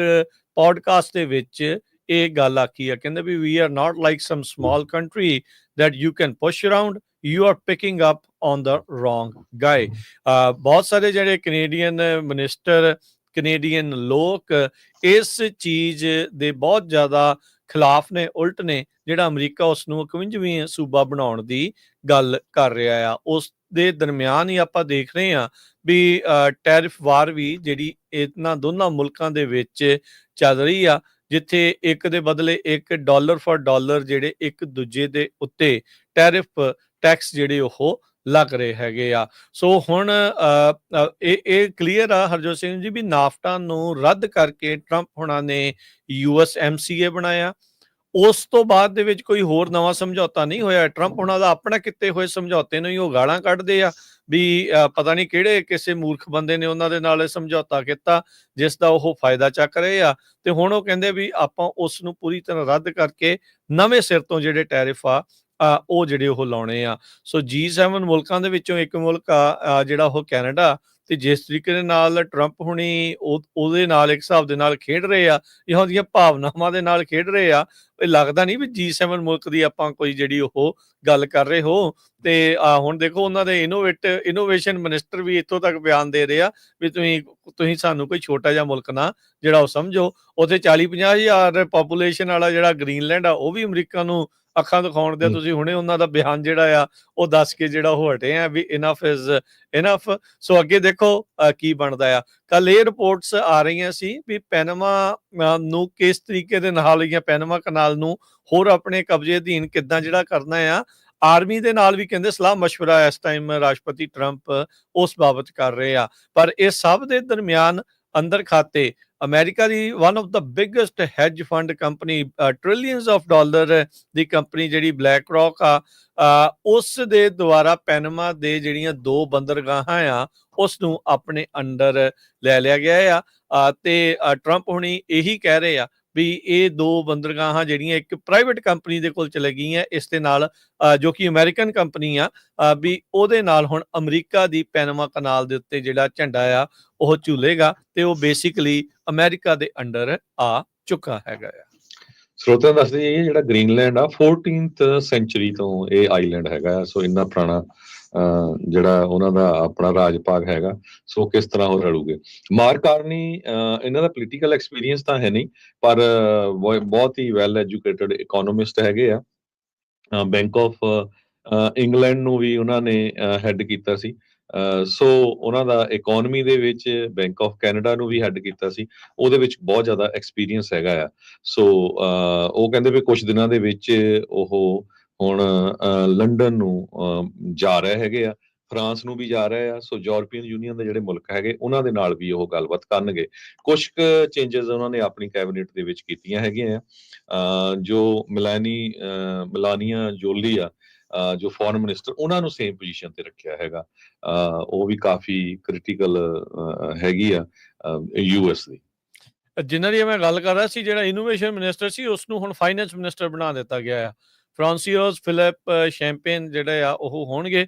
ਫੋਰਨ ਅਫੇਅਰ ਤੇ ਇੰਟਰਨੈਸ਼ਨਲ ਡਿਵੈਲਪਮੈਂਟ ਮਿਨਿਸਟਰ ਮਿਲੈਨ ਜੋਲੀ ਜਿਹੜੇ ਉਹ ਹੋਣਗੇ। ਇਸੇ ਤਰੀਕੇ ਨਾਲ ਬਿਲ ਬਲੇਅਰ ਜਿਹੜੇ ਡਿਫੈਂਸ ਮਿਨਿਸਟਰ ਆ ਉਹਨਾਂ ਨੂੰ ਇਹ ਬਣਾਇਆ ਗਿਆ ਆ। ਹੈਲਥ ਮਿਨਿਸਟਰ ਦੇ ਤੌਰ ਦੇ ਉੱਤੇ ਕਮਲ ਖਹਿਰਾ ਉਹਨਾਂ ਦਾ ਨਾਮ ਜਿਹੜਾ ਉਹ ਆ ਚੁੱਕਾ ਹੈ। ਕ੍ਰਿਸਟੀਆ ਫਰੀਲੈਂਡ ਜਿਹੜੇ ਨੇ ਉਹ ਟਰਾਂਸਪੋਰਟ ਤੇ ਇੰਟਰਨਲ ਟ੍ਰੇਡ ਮਿਨਿਸਟਰ ਜਿਹੜੇ ਉਹ ਬਣੇ ਨੇ। ਸੋ ਟ੍ਰੇਡ ਦਾ ਜਿਹੜਾ ਰੌਲਾ ਟਰੰਪ ਹੁਣਾਂ ਦੇ ਨਾਲ ਚੱਲ ਰਿਹਾ, ਸ਼ਾਇਦ ਹੁਣ ਕ੍ਰਿਸਟੀਆ ਫਰੀਲੈਂਡ ਦੇ ਨਾਲ ਖਾਸਾ ਜਿਹੜਾ ਹੋਊਗਾ। ਫਰੀਲੈਂਡ ਮੈਨੂੰ ਲੱਗਦਾ ਉਹਨਾਂ ਦੇ ਵਿੱਚੋਂ ਇੱਕ ਸੀਗੇ ਜਿਹੜੇ ਕੋਸ਼ਿਸ਼ ਕਰ ਰਹੇ ਸੀਗੇ ਵੀ ਇਹਨਾਂ ਦੀ ਪਾਰਟੀ ਦੇ ਲਈ ਇੱਕ ਪ੍ਰਧਾਨ ਮੰਤਰੀ ਦੇ ਤੌਰ ਦੇ ਉੱਤੇ ਜਿਹੜੇ ਉਹ ਹੋਣਗੇ। ਸੋ ਇਹ ਕਾਫੀ ਜਿਹੜੇ ਉਹਨਾਂ ਨੇ ਹਰਜੋਤ ਸਿੰਘ ਜੀ ਵੀ ਲੰਮੀ ਚੌੜੀ ਜਿਹੜੀ ਲਿਸਟ ਆ ਉਹ ਬਣਾਈ ਆ। ਸੋ ਉਹਨਾਂ ਨੇ ਕਿਹਾ ਵੀ ਤੁਹਾਨੂੰ ਸਾਰਿਆਂ ਨੂੰ ਹੁਣ ਵਧਾਈ, ਤੇ ਆਓ ਆਪਾਂ ਸਾਰੇ ਜਾਣੇ ਮਿਲ ਕੇ ਹੁਣ ਕੰਮ ਵੱਲ ਨੂੰ ਜਿਹੜਾ ਉਹ ਵੱਧਦੇ ਹੈਗੇ ਆ। ਕਹਿੰਦੇ ਵੀ ਇਸ ਜਿਹੜੇ ਸਹੁੰ ਚੁੱਕ ਸਮਾਗਮ ਦੇ ਵਿੱਚ ਲਿਬਰਲ ਪਾਰਟੀ ਦੇ ਜਿਹੜੇ ਵੱਡੇ ਵੱਡੇ ਅਹੁਦੇਦਾਰ ਆ ਉਹ ਵੀ ਉੱਥੇ ਮੌਜੂਦ ਸੀਗੇ। ਮਾਰਕ ਕਾਰਨੀ ਹੁਣਾਂ ਨੇ ਸਿੱਧਾ ਹੀ ਆਡਾ ਜਿਹੜਾ ਆਉਂਦਿਆਂ ਹੀ ਸਹੁੰ ਚੁੱਕਣ ਤੋਂ ਪਹਿਲਾਂ ਹੀ ਪ੍ਰੈਜ਼ੀਡੈਂਟ ਟਰੰਪ ਦੇ ਨਾਲ ਟ੍ਰੇਡ ਨੂੰ ਲੈ ਕੇ ਜਿਹੜਾ ਉਹ ਲੈ ਚੁੱਕੇ ਸੀ। ਹੁਣ ਜਿਹੜਾ ਉਹਨਾਂ ਦਾ ਪੁਰਾਣਾ ਇਨੋਵੇਸ਼ਨ ਮਿਨਿਸਟਰ ਤੇ ਨਵਾਂ ਜਿਹੜਾ ਫਾਈਨੈਂਸ ਮਿਨਿਸਟਰ ਆ ਉਹ ਵੀ ਹੁਣ ਉਹਦੇ ਬਿਆਨ ਜਿਹੜੇ ਉਹ ਵੀ ਬੜੇ ਤੱਤੇ ਜਿਹੜੇ ਆ ਇਸ ਚੀਜ਼ ਦੇ ਵਿੱਚ ਬਾਬਤ ਆਏ ਆ। ਸੋ ਲੈਟਸ ਸੀ ਪੂਰੇ ਮਾਮਲੇ ਦੇ ਵਿੱਚ ਟੈਰਿਫ ਵਾਰ ਦੇ ਵਿੱਚ ਅੱਗੇ ਕੈਨੇਡਾ ਦੇ ਨਾਲ ਕੀ ਬਣਦਾ ਹੈਗਾ। ਜੀਓਪੀ ਦੇ ਜਿਹੜੇ ਲਾ ਮੇਕਰਸ ਆ ਉਹਨਾਂ ਦਾ ਕਾਫੀ ਜ਼ਿਆਦਾ ਵਿਰੋਧ ਹੋ ਰਿਹਾ ਹੈਗਾ। ਪਿੱਛੇ ਜਿਹਾ ਜੀਓਪੀ ਦੇ ਲੀਡਰ ਨੇ ਕਿਹਾ ਸੀ ਵੀ ਤੁਹਾਨੂੰ ਜਿਹੜੇ ਕਾਂਗਰਸਮੈਨ ਆ ਆਪਣੀਆਂ ਜਿਹੜੀਆਂ ਮੀਟਿੰਗਸ ਹੈਗੀਆਂ ਆ ਉਹ ਟਾਊਨ ਹਾਲ ਮੀਟਿੰਗਸ ਉਹ ਨਹੀਂ ਕਰਨੀਆਂ ਚਾਹੀਦੀਆਂ। ਪਰ ਲੋਕ ਕਹਿ ਰਹੇ ਆ ਵੀ ਅਸੀਂ ਤੁਹਾਨੂੰ ਇਲੈਕਟ ਕਰਕੇ ਭੇਜਿਆ ਤੇ ਤੁਸੀਂ ਸਾਡੀ ਗੱਲ ਕਿਉਂ ਨਹੀਂ ਸੁਣਦੇ ਹੈਗੇ। ਹੁਣ ਵੈਟਰਨਸ ਅਫੇਅਰ ਦੇ ਕੱਟ ਨੂੰ ਲੈ ਕੇ ਲੋਕ ਬਹੁਤ ਜ਼ਿਆਦਾ ਔਖੇ ਆ।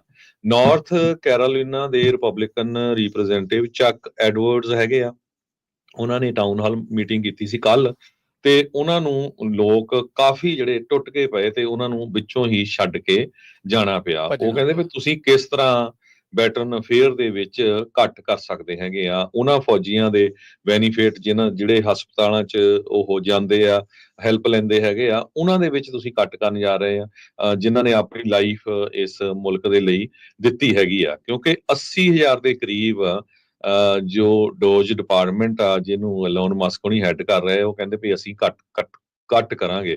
ਹਾਲਾਂਕਿ ਪਿਛਲੇ ਦਿਨਾਂ ਦੇ ਵਿੱਚ ਕਈ ਜੱਜਸ ਨੇ ਇਹ ਕਹਿ ਦਿੱਤਾ ਵੀ ਜਿਹੜੇ ਬੰਦੇ ਕੱਢੇ ਵੀ ਗਏ ਆ ਉਹਨਾਂ ਨੂੰ ਦੁਬਾਰਾ ਕੀ ਫੇਰ ਰੱਖਿਆ ਜਾਵੇ।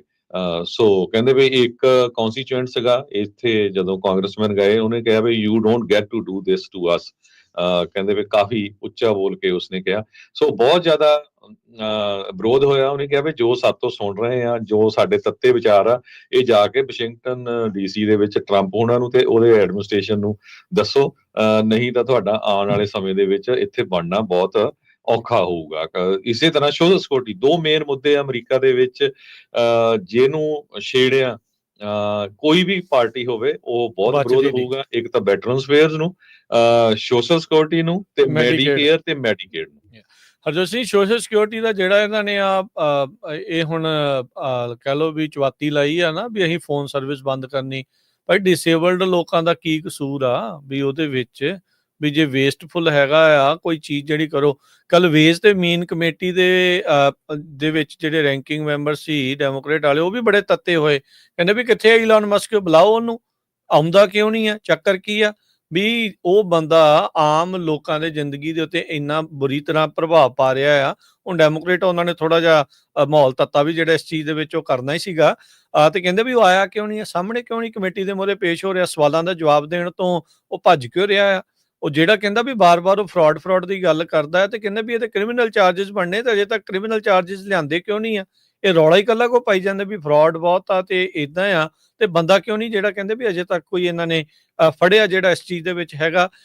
ਕੱਲ ਵੀ ਆਪਾਂ ਦੇਖਿਆ ਵੀ ਇੱਕ ਜੱਜ ਨੇ ਇਸ ਚੀਜ਼ ਦੇ ਵਿੱਚ ਟਰੰਪ ਪ੍ਰਸ਼ਾਸਨ ਨੂੰ ਝਾੜ ਵੀ ਜਿਹੜੀ ਉਹ ਪਾਈ ਆ, ਤੇ ਉਹ ਵੀ ਆਖਿਆ ਇਹ ਤੋਂ ਥੋੜੇ ਦਿਨ ਪਹਿਲਾਂ ਇੱਕ ਹੋਰ ਜਿਹੜੀ ਇੱਕ ਹੈਡ ਨੂੰ ਲਾਇਆ ਸੀਗਾ, ਉਸ ਨੂੰ ਦੁਬਾਰਾ ਰੀਇਨਸਟੇਟ ਕਰਨ ਮੌਕੇ ਜੱਜ ਨੇ ਇੱਥੋਂ ਤੱਕ ਕਿਹਾ ਸੀਗਾ ਵੀ ਤੂੰ ਰਾਜਾ ਨਹੀਂ ਆ ਟਰੰਪ ਨੂੰ, ਵੀ ਤੂੰ ਕਿੰਗ ਨਹੀਂ ਆ, ਨਾ ਤੂੰ ਇਲੈਕਟਿਡ ਆ ਤੇ ਨਾ ਤੂੰ ਉਦਾਂ ਇੱਥੇ ਅਮਰੀਕਾ ਦਾ ਜਿਹੜਾ ਇਹ ਕਿੰਗ ਹੈਗਾ ਆ। ਸੋ ਇਹ ਕੰਮ ਕਰਨੇ ਜਿਹੜੇ ਉਹ ਬੰਦ ਕਰੋ। ਹੁਣ ਸੋਸ਼ਲ ਸਿਕਿਉਰਿਟੀ ਦੇ ਵਿੱਚ ਉਹਨਾਂ ਲੋਕਾਂ ਦਾ ਕੀ ਕਸੂਰ ਆ ਜਦੋਂ ਇਹ ਫੋਨ ਸਰਵਿਸ ਬੰਦ ਕਰਨ ਬਾਰੇ ਗੱਲ ਕਰ ਰਹੇ ਆ? ਉਹਨੂੰ ਸਟ੍ਰੀਮਲਾਈਨ ਕਿੱਦਾਂ ਕਰਨਾ ਹੈ ਉਹਦੇ ਤੇ ਵਿਚਾਰ ਕਰਨ ਦੀ ਬਜਾਏ ਉਹ ਫੋਨ ਸਰਵਿਸ ਹੀ ਟੋਟਲ ਬੰਦ ਕਰਨ ਬਾਰੇ ਜਿਹੜੀ ਚਰਚਾ ਚੱਲ ਰਹੀ ਆ, ਉਸ ਦੇ ਵਿੱਚੋਂ ਵੀ ਹਜ਼ਾਰਾਂ ਲੋਕਾਂ ਦੀ ਜਿਹੜੀ ਸ਼ਾਂਤੀ ਆ ਉਹ ਕਰ ਰਹੇ ਆ। ਜਿਹੜੇ ਆਉਂਦੇ ਆ, ਇਹਨਾਂ ਨੇ ਹਰ ਵੀਕਐਂਡ ਦੇ ਉੱਤੇ ਕਹਿੰਦੇ ਸੀ ਨਾ ਵੀ ਈਮੇਲ ਘੱਲਿਆ ਕਰਨੀ ਆ ਵੀ ਦੱਸੋ 5 ਕੰਮ ਕਿਹੜੇ ਕੀਤੇ ਆ ਪਿਛਲੇ ਹਫ਼ਤੇ ਦੇ ਵਿੱਚ, ਮੈਨੂੰ ਲੱਗਦਾ ਉਹਦੇ ਤੇ ਵਿਰਾਮ ਹਾਲ ਦੀ ਘੜੀ ਲੱਗ ਗਿਆ ਆ। ਕੱਲ ਜਿਹੜੇ ਪ੍ਰੋਬੇਸ਼ਨ ਦੇ ਉੱਤੇ ਮੁਲਾਜ਼ਮ ਸੀ ਉਹਨਾਂ ਨੂੰ ਕੱਢੇ ਜਿਹੜੇ ਗਏ ਸੀਗੇ, ਉਹਨਾਂ ਨੂੰ ਮੁੜ ਦੁਬਾਰਾ ਬਹਾਲ ਕਰਨ ਦੀ ਗੱਲ ਜੱਜ ਨੇ ਜਿਹੜੀ ਉਹ ਆਖ ਦਿੱਤੀ ਆ। ਸੋ ਮਸਲੇ ਬਹੁਤ ਜ਼ਿਆਦਾ ਜਿਹੜੇ ਇਸ ਟਾਈਮ ਚੱਲ ਰਹੇ ਆ। ਪ੍ਰੈਜ਼ੀਡੈਂਟ ਟਰੰਪ ਆਪਣੀ ਐਗਜ਼ੈਕਟਿਵ ਪਾਵਰ ਦੀ ਜਿਹੜੀ ਸੀਮਾ ਆ ਉਹ ਚੈੱਕ ਕਰ ਰਹੇ ਆ ਵੀ ਕਿੱਥੋਂ ਤੱਕ ਮੈਂ ਕੀ ਕੁਛ ਜਿਹੜਾ ਆ ਉਹ ਕਰ ਸਕਦਾ ਹੈਗਾ ਆ। ਪਰ ਉਸੇ ਦਰਮਿਆਨ ਜਿਹੜੇ ਜਸਟਿਸ ਆ ਜਾਂ ਜਿਹੜੇ ਜੱਜ ਆ ਉਹਨਾਂ ਦੇ ਮੋਢਿਆਂ ਦੇ ਉੱਤੇ ਹੁਣ ਖਾਸਾ ਜੁਡੀਸ਼ਰੀ ਦੇ ਮੋਢਿਆਂ ਦੇ ਉੱਤੇ ਭਾਰ ਜਿਹੜਾ ਆ ਉਹ ਆ ਗਿਆ ਆ, ਇਹ ਦਰਸਾਉਣ ਦੇ ਲਈ ਵੀ ਕਿਹੜੀਆਂ ਪਾਵਰਸ ਕਿਹਦੇ ਕੋਲ ਹੈਗੀ ਆ। ਕਾਂਗਰਸ ਨੂੰ ਵੀ ਮਾੜੀ ਮੋਟੀ ਲੱਕ ਦੇ ਜਿਹੜੀ ਆ ਉਹ ਬੈਕਬੋਨ ਉਹ ਬਣਾਉਣੀ ਚਾਹੀਦੀ ਆ ਵੀ ਭਾਈ ਤੁਸੀਂ ਜਿਹੜੀ ਚੀਜ਼ ਆਖੀ ਆ ਤੁਹਾਡੇ ਉੱਤੋਂ ਦੀ ਆ ਕੇ ਕੋਈ ਵੀ ਕੁਛ ਵੀ ਜਿਹੜਾ ਉਹ ਕਰ ਦਊਗਾ ਤੇ ਫਿਰ ਤੁਹਾਡੀ ਬਣਾਈ ਹੋਈ ਗੱਲ ਦਾ ਫਾਇਦਾ ਜਿਹੜਾ ਉਸ ਦੇ ਵਿੱਚ ਕੀ ਰਹਿ ਜਾਂਦਾ ਹੈਗਾ ਆ। ਸੋ ਇਹ ਸਾਰੇ ਇਸ ਟਾਈਮ ਬਹੁਤ ਕੁਝ ਜਿਹੜਾ ਹਰਜੋਤ ਸਿੰਘ ਜੀ ਚੱਲ ਰਿਹਾ ਆ। ਇਸ ਪੂਰੇ ਭੰਬਲ ਭੂਸੇ ਦੇ ਵਿੱਚ ਟਰੰਪ ਹੁਣੀ ਕਿਹੜੀਆਂ ਗੱਲਾਂ ਜਿਹੜੀਆਂ ਉਸ ਦੇ ਵਿੱਚ ਕਰ ਦੇਣੀਆਂ ਚਾਹੁੰਦੇ ਆ, ਇਹ ਹੁਣ ਅਕਸਰ ਇਹੀ ਗੱਲ ਚੱਲ ਰਹੀ ਆ ਵੀ ਦੇਖੋ ਜੀ ਭੁਲੇਖੇ 'ਚ ਪਾ ਕੇ ਲੋਕਾਂ ਨੂੰ ਇੰਨਾ ਕੁਛ ਰੌਲਾ ਰੱਪੇ ਦੇ ਵਿੱਚ ਉਹਨਾਂ ਨੇ ਆਪਣੇ ਕੰਮ ਜਿਹੜੇ ਉਹ ਕਰ ਲੈਣੇ, ਪਰ ਕਰ ਕਿਹੜੇ ਲੈਣੇ ਇਹ ਵੀ ਜਿਹੜਾ ਮਾੜਾ ਮੋਟਾ ਦੱਸਣਾ ਜਿਹੜਾ ਉਹ ਚਾਹੀਦਾ ਆ। ਨਹੀਂ ਤਾਂ ਲੋਕਾਂ ਨੂੰ ਇਦਾਂ ਲੱਗਦਾ ਵੀ ਕਨਸਪੀਰੇਸੀਆਂ ਹੀ ਜਿਹੜੀਆਂ ਸਾਰੇ ਪਾਸੇ ਚੱਲ ਰਹੀਆਂ ਹੈਗੀਆਂ। ਤੁਸੀਂ ਯੂਐਸ ਕਾਂਗਰਸ ਦੀ ਗੱਲ ਕਰਦੇ ਸੀ, ਉਹ ਤਾਂ ਵੈਸੇ ਹੀ ਠੰਡੇ ਪਾਣੀ 'ਚ ਬੈਠ ਗਈ ਆ। ਚੱਕ ਸ਼ੂਮਰ ਹੋਣੀ ਤਾਂ ਬਸ ਹੱਥੇ ਜੋੜਤੇ ਆ। ਉਹ ਕਹਿੰਦੇ ਵੀ ਜੇ ਅਸੀਂ ਗਵਰਨਮੈਂਟ ਸ਼ਟਡਾਊਨ ਦੀ ਵੋਟ ਉਹਦੇ ਅਗੇਂਸਟ ਪਾਈ ਤੇ ਜੋ ਫਿਰ ਟਰੰਪ ਤੇ ਐਲੋਨ ਮਸਕ ਹੋਣੀ ਚਾਹੁੰਦੇ ਆ ਵੀ ਇਹਨੂੰ ਵੀ ਕੱਢ ਦਿਓ, ਇਹਨੂੰ ਵੀ ਕੱਢ ਦਿਓ, ਆਹ ਡਿਪਾਰਟਮੈਂਟ ਬੰਦ ਕਰ ਦਿਓ। ਸੋ ਉਹ ਸਾਰਾ ਕੁਝ ਹੋ ਜਾਊਗਾ। ਸੋ ਉਹਨੂੰ ਲੈ ਕੇ ਡੈਮੋਕ੍ਰੈਟਿਕ ਪਾਰਟੀ ਦੇ ਵਿੱਚ ਵੀ ਕਾਫੀ ਵਿਰੋਧ ਹੋ ਰਿਹਾ, ਪਰ ਚੱਕ ਸ਼ੂਮਰ ਹੁਣੀ ਕਹਿੰਦੇ ਵੀ ਹੁਣ ਸਾਡੇ ਕੋਲ ਚੁਆਇਸ ਕੋਈ ਨਹੀਂ ਗਵਰਨਮੈਂਟ ਦੀ ਜਿਹੜਾ ਸਟਾਪ ਬਿੱਲ ਹੈਗਾ ਉਹਦੀ ਸਪੋਰਟ ਕਰਨ ਤੋਂ ਬਿਨਾਂ। ਪਰ ਜਿਹੜਾ ਨਵਾਂ ਬਿੱਲ ਹੈਗਾ ਉਹਦੇ ਵਿੱਚ ਬਹੁਤ ਸਾਰੇ ਕੱਟ ਹੈਗੇ ਆ। 에ਅਰਪੋਰਟ ਤੋਂ ਲੈ ਕੇ mentorship program, local funding totally disappear ਹੋ ਰਹੀ ਆ ਇਸ ਬਜਟ ਦੇ ਵਿੱਚੋਂ। ਇਹ ਨਿਊਯਾਰਕ ਟਾਈਮਜ਼ ਅੱਜ ਦੀ ਜਿਹੜੀ ਆ ਉਹ ਰਿਪੋਰਟ ਕਰ ਰਹੀ ਆ।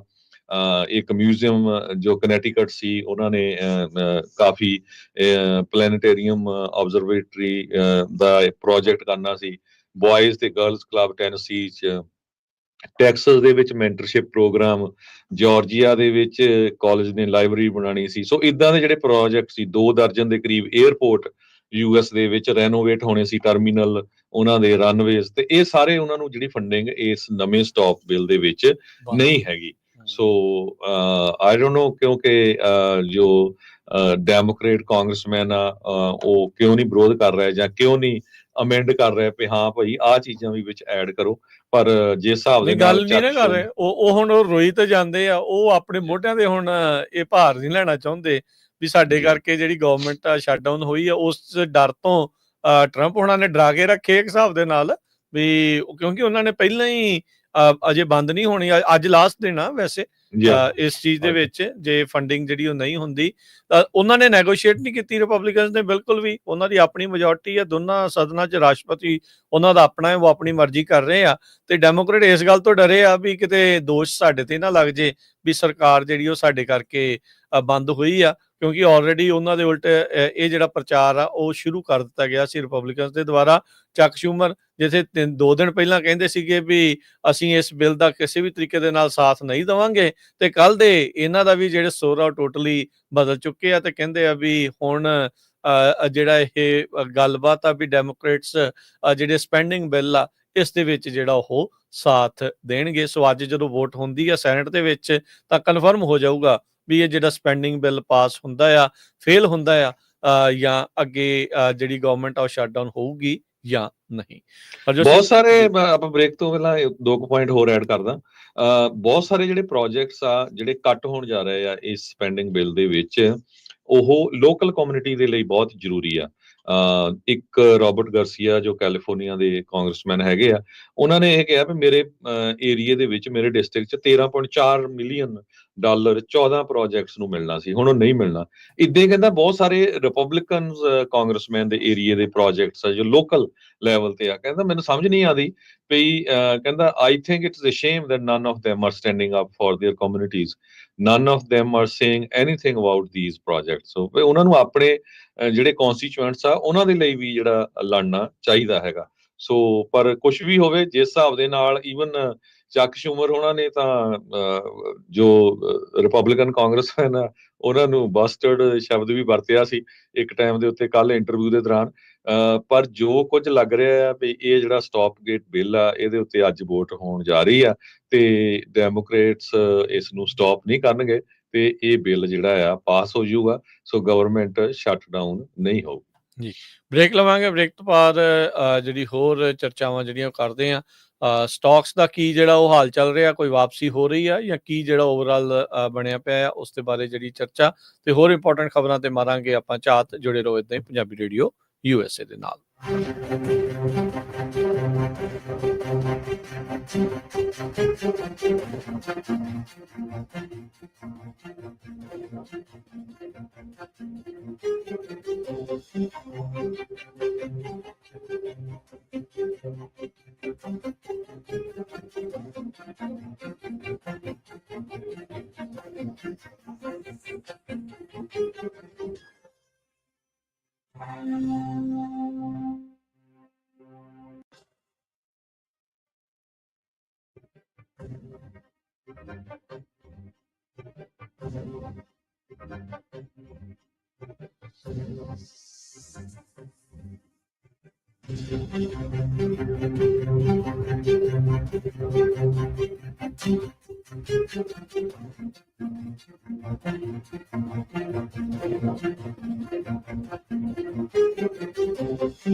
ਬ੍ਰੇਕ ਤੋਂ ਬਾਅਦ ਇੱਕ ਵਾਰੀ ਫਿਰ ਆਪ ਸਭ ਦਾ ਸਵਾਗਤ ਹੈ। ਸੋ ਪ੍ਰੋਗਰਾਮ ਅਪਡੇਟ ਅਮਰੀਕਾ ਦੇ ਵਿੱਚ ਜੁੜੇ ਹੋਏ ਨੇ ਮੇਰੇ ਨਾਲ ਹਰਜੋਤ ਸਿੰਘ ਖਾਲਸਾ ਜੀ। ਜੀ ਆਇਆਂ ਨੂੰ ਸਵਾਗਤ ਹੈ। ਸਤਿ ਸ੍ਰੀ ਅਕਾਲ ਜੀ। ਸਤਿ ਸ਼੍ਰੀ ਅਕਾਲ, ਧੰਨਵਾਦ ਜੀ ਆਇਆਂ ਨੂੰ। ਤੇ ਆਪਣੇ ਨਾਲ ਕੁਝ ਹੀ ਮਿੰਟਾਂ ਦੇ ਵਿੱਚ ਆਪਾਂ ਉਹਨਾਂ ਦੇ ਨਾਲ ਗੱਲਬਾਤ ਕਰਾਂਗੇ ਊੜਾ ਡੈਟ ਰਿਲੀਫ ਵਾਲੇ ਨਿਰਮਲ ਸਿੰਘ ਮਾਨ ਜੀ ਦੇ ਨਾਲ।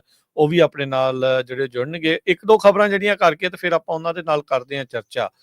ਯੂਐਸ ਦੀ ਸਟਾਕ ਦੇ ਵਿੱਚ ਪਿਛਲੇ 3 ਵੀਕਾਂ 'ਚ ਸਟਾਕ ਮਾਰਕੀਟ $5 ਟ੍ਰਿਲੀਅਨ ਜਿਹੜੇ ਆ ਉਹ ਖੂਹ ਖਾਤੇ ਪੈ ਗਏ ਆ। ਸੋ 10% ਡਿਕਲਾਈਨ ਕਹਿੰਦੇ ਆ ਇਹ ਪਿਛਲੇ 3 ਵੀਕ ਦੇ ਵਿੱਚ ਹੋਇਆ। ਅੱਜ ਹੁਣ ਜਦੋਂ ਆਪਾਂ ਤੁਹਾਡੇ ਨਾਲ ਗੱਲ ਕਰ ਰਹੇ ਹਾਂ ਤਾਂ ਅੱਜ ਥੋੜੀ ਜਿਹੀ ਇਸ ਦੀ ਵਾਪਸੀ ਦੀ ਜਿਹੜੀ ਕਿਰਨ ਆ ਉਹ ਜਾਗੀ ਆ ਤੇ 572 ਪੁਆਇੰਟ ਡਾਓ ਜੋਨ ਉਹ ਵਾਪਸ ਆਇਆ ਆ। S&P ਵੀ 100 ਪੁਆਇੰਟ ਉੱਤੇ ਆਇਆ ਤੇ ਨੈਸਡੈਕ ਵੀ 400 ਪੁਆਇੰਟ ਉੱਤੇ ਚੱਲ ਰਿਹਾ ਜਦੋਂ ਆਪਾਂ ਹੁਣ ਤੁਹਾਡੇ ਨਾਲ ਇੱਥੇ 9:45 ਵਜੇ ਕੈਲੀਫੋਰਨੀਆ ਟਾਈਮ ਦੇ ਮੁਤਾਬਕ ਗੱਲ ਕਰ ਰਹੇ ਹੈਗੇ ਆ। ਪਰ ਕਹਿੰਦੇ ਵੀ ਪਿਛਲੇ 3 ਹਫ਼ਤਿਆਂ ਦੇ ਵਿੱਚ ਮਾਰਕੀਟ ਵੈਲਿਊ ਜਿਹੜੀ ਕਿ 19 ਫਰਵਰੀ ਨੂੰ ਆਪਣੀ ਪੀਕ ਦੇ ਉੱਤੇ ਸੀਗੀ 52.06 ਟ੍ਰਿਲੀਅਨ ਦੇ ਉੱਤੇ, ਇਹ ਕੱਲ ਤੱਕ ਡਿਕਲਾਈਨ ਹੁੰਦੀ 46.78 ਟ੍ਰਿਲੀਅਨ ਦੇ ਉੱਤੇ ਆ ਚੁੱਕੀ ਸੀ। ਸੋ ਕੁੱਲ ਜਿਹੜੀ ਆ 5 ਟ੍ਰਿਲੀਅਨ $5.25 ਟ੍ਰਿਲੀਅਨ ਦਾ ਲਾਸ 3 ਹਫ਼ਤਿਆਂ ਦੇ ਵਿੱਚ ਜਿਹੜਾ ਉਹ ਹੋਇਆ ਸੀਗਾ। ਇਹ ਉਸ ਟਾਈਮ ਦੇ ਉੱਤੇ ਡਿਕਲਾਈਨ ਆਇਆ ਹਰਜੋਤ ਸਿੰਘ ਜੀ ਵੀ ਜਦੋਂ ਰਾਸ਼ਟਰਪਤੀ ਟਰੰਪ ਹੋਣਾ ਦੀ ਜਿਹੜੀ ਟੈਰਿਫ ਵਾਰ, ਟ੍ਰੇਡ ਵਾਰ ਉਹ ਆਪਣੀ ਪਕੜ ਜਿਹੜੀ ਆ ਉਹ ਦਿਖਾ ਰਹੀ ਸੀ। ਕਹਿੰਦੇ ਵੀ ਕੰਜ਼ਿਊਮਰ ਸੈਂਟੀਮੈਂਟ ਲਗਾਤਾਰ ਘਟਿਆ, ਇਕਨੋਮਿਕ ਗਰੋਥ ਜਿਹੜੀ ਉਹ ਘਟੀ ਆ ਤੇ ਵਾਲਮਾਰਟ ਵਰਗੇ ਰੀਟੇਲਰਸ ਨੂੰ ਵੀ ਬਹੁਤ ਇਸ ਦੇ ਵਿੱਚ ਨੁਕਸਾਨ ਝੱਲਣਾ ਪਿਆ ਵੀ ਡਿਮਾਂਡ ਜਿਹੜੀ ਉਹ ਇੱਕਦਮ ਹੀ ਘੱਟ ਜਿਹੜੀ ਹੋ ਗਈ ਸੀ। ਸੋ ਰਿਸੈਸ਼ਨ ਦੀਆਂ ਗੱਲਾਂ ਸ਼ੁਰੂ ਹੋ ਗਈਆਂ ਸੀਗੀਆਂ। ਟਰੰਪ ਹੁਣਾਂ ਨੇ ਵੀ ਕਹਿ ਦਿੱਤਾ ਸੀਗਾ ਵੀ ਰਿਸੈਸ਼ਨ ਨੂੰ ਉਹ ਰੂਲ ਆਊਟ ਨਹੀਂ ਕਰ ਸਕਦੇ। ਕਾਮਰਸ ਸਕੱਤਰ ਆ ਉਹਨਾਂ ਨੇ ਕਿਹਾ ਵੀ ਅਸੀਂ ਟਰੰਪ ਹੁਣਾਂ ਦੀ ਇਸ ਟ੍ਰੇਡ ਵਾਰ, ਟੈਰਿਫ ਵਾਰ ਦੇ ਨਾਲ ਆ ਪੂਰੀ ਤਰ੍ਹਾਂ ਵੀ ਇਹ ਜਿਹੜੀ ਹੁਣ ਚਾਹੇ ਥੋੜਾ ਖਿਆਈ ਦਾ ਸਮਾਂ ਆ ਰਿਹਾ ਆ, ਇਹ ਆਪਾਂ ਨੂੰ ਜਿਹੜਾ ਹੁਣ ਸਹਿਣਾ ਪੈਣਾ ਹੈਗਾ ਆ। ਸੋ ਕੁੱਲ ਮਿਲਾ ਕੇ 3 ਵੀਕ ਦੇ ਵਿੱਚ $5 ਟ੍ਰਿਲੀਅਨ ਯੂਐਸ ਦੀ ਜਿਹੜੀ ਸਟਾਕ ਮਾਰਕੀਟ ਆ ਉਹ ਲੂਜ਼ ਕਰ ਚੁੱਕੀ ਆ। ਟਰੰਪ ਬੰਪ ਜਿਹੜਾ ਆ ਉਹ ਕੰਜ਼ਿਊਮਰ ਸੈਂਟੀਮੈਂਟ 'ਚ ਹੁਣ ਟਰੰਪ ਸਲੰਪ ਆ, ਇਹ ਅੱਜ CNN ਰਿਪੋਰਟ ਕਰ ਰਿਹਾ ਹੈਗਾ। ਕਹਿੰਦੇ ਵੀ ਮਿਸ਼ੀਗਨ ਯੂਨੀਵਰਸਿਟੀ ਆਫ ਮਿਸ਼ੀਗਨ ਦਾ ਜਿਹੜਾ ਲੇਟੈਸਟ ਕੰਜ਼ਿਊਮਰ ਸਰਵੇ ਆਇਆ ਆ ਉਹਦੇ ਮੁਤਾਬਕ ਕੰਜ਼ਿਊਮਰ ਦਾ ਜਿਹੜਾ ਸੈਂਟੀਮੈਂਟ ਹੈ 11% ਘਟਿਆ ਹੈਗਾ। ਸੋ ਕਾਫੀ ਜ਼ਿਆਦਾ ਘਟਿਆ ਆ। ਸੋ ਇਹਦਾ ਅਸਰ ਬਹੁਤ ਜ਼ਿਆਦਾ ਪੈਣ ਜਾ ਰਿਹਾ ਟੈਰਿਫ ਨੂੰ ਲੈ ਕੇ ਜੋ ਮੈਕਸੀਕੋ ਕੈਨੇਡਾ ਦੇ ਉੱਤੇ ਲਾਏ ਗਏ ਹੈਗੇ ਆ, ਵਾਰ ਨੂੰ ਲੈ ਕੇ ਜਿਹੜੀ ਸਿਚੁਏਸ਼ਨ ਕਾਫੀ ਬੈਡ ਆ ਸਟਾਕ ਮਾਰਕੀਟ ਦੀ, ਤੁਸੀਂ ਦੱਸੇ ਚੁੱਕੇ ਹੈਗੇ ਆ। ਸੋ ਰਿਸੈਸ਼ਨ ਵੱਲ ਨੂੰ ਆਪਾਂ ਹੋ ਸਕਦਾ ਜਾ ਰਹੇ ਆ।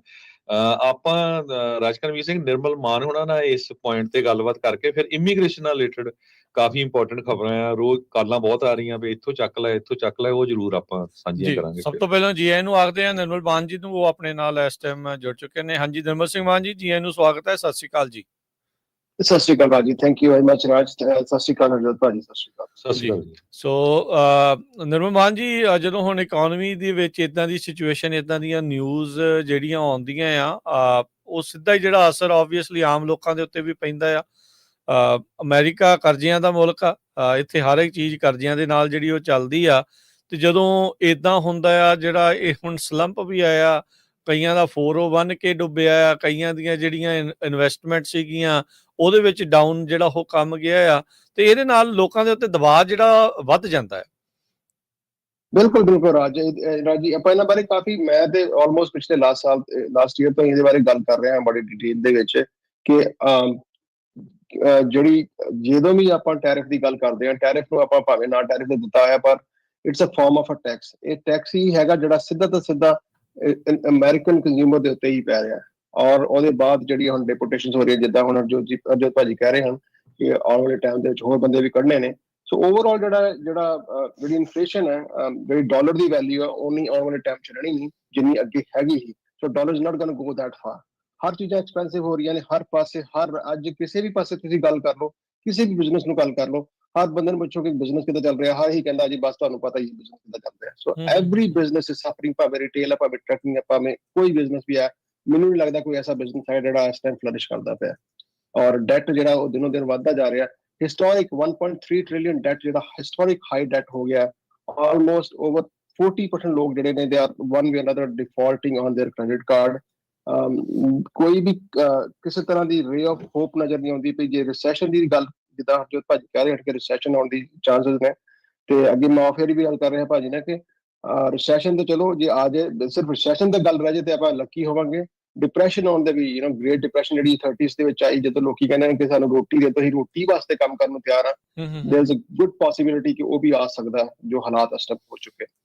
ਅੱਛਾ, ਇਸ ਦਰਮਿਆਨ ਹੁਣ ਫਿਰ ਜਿਹੜੀ ਹੁਣ ਸਰਵਿਸਿਜ਼ ਆ ਤੁਹਾਡੀਆਂ, ਜਿਹੜੀਆਂ ਡੈਟ ਕੰਸੋਲੀਡੇਟ ਦੀਆਂ, ਲੋਕਾਂ ਨੂੰ ਕੀ ਇਸ ਬਾਬਤ ਤੁਸੀਂ ਜਿਹੜਾ ਉਹ ਦੱਸਣਾ ਚਾਹੁੰਦੇ ਆ?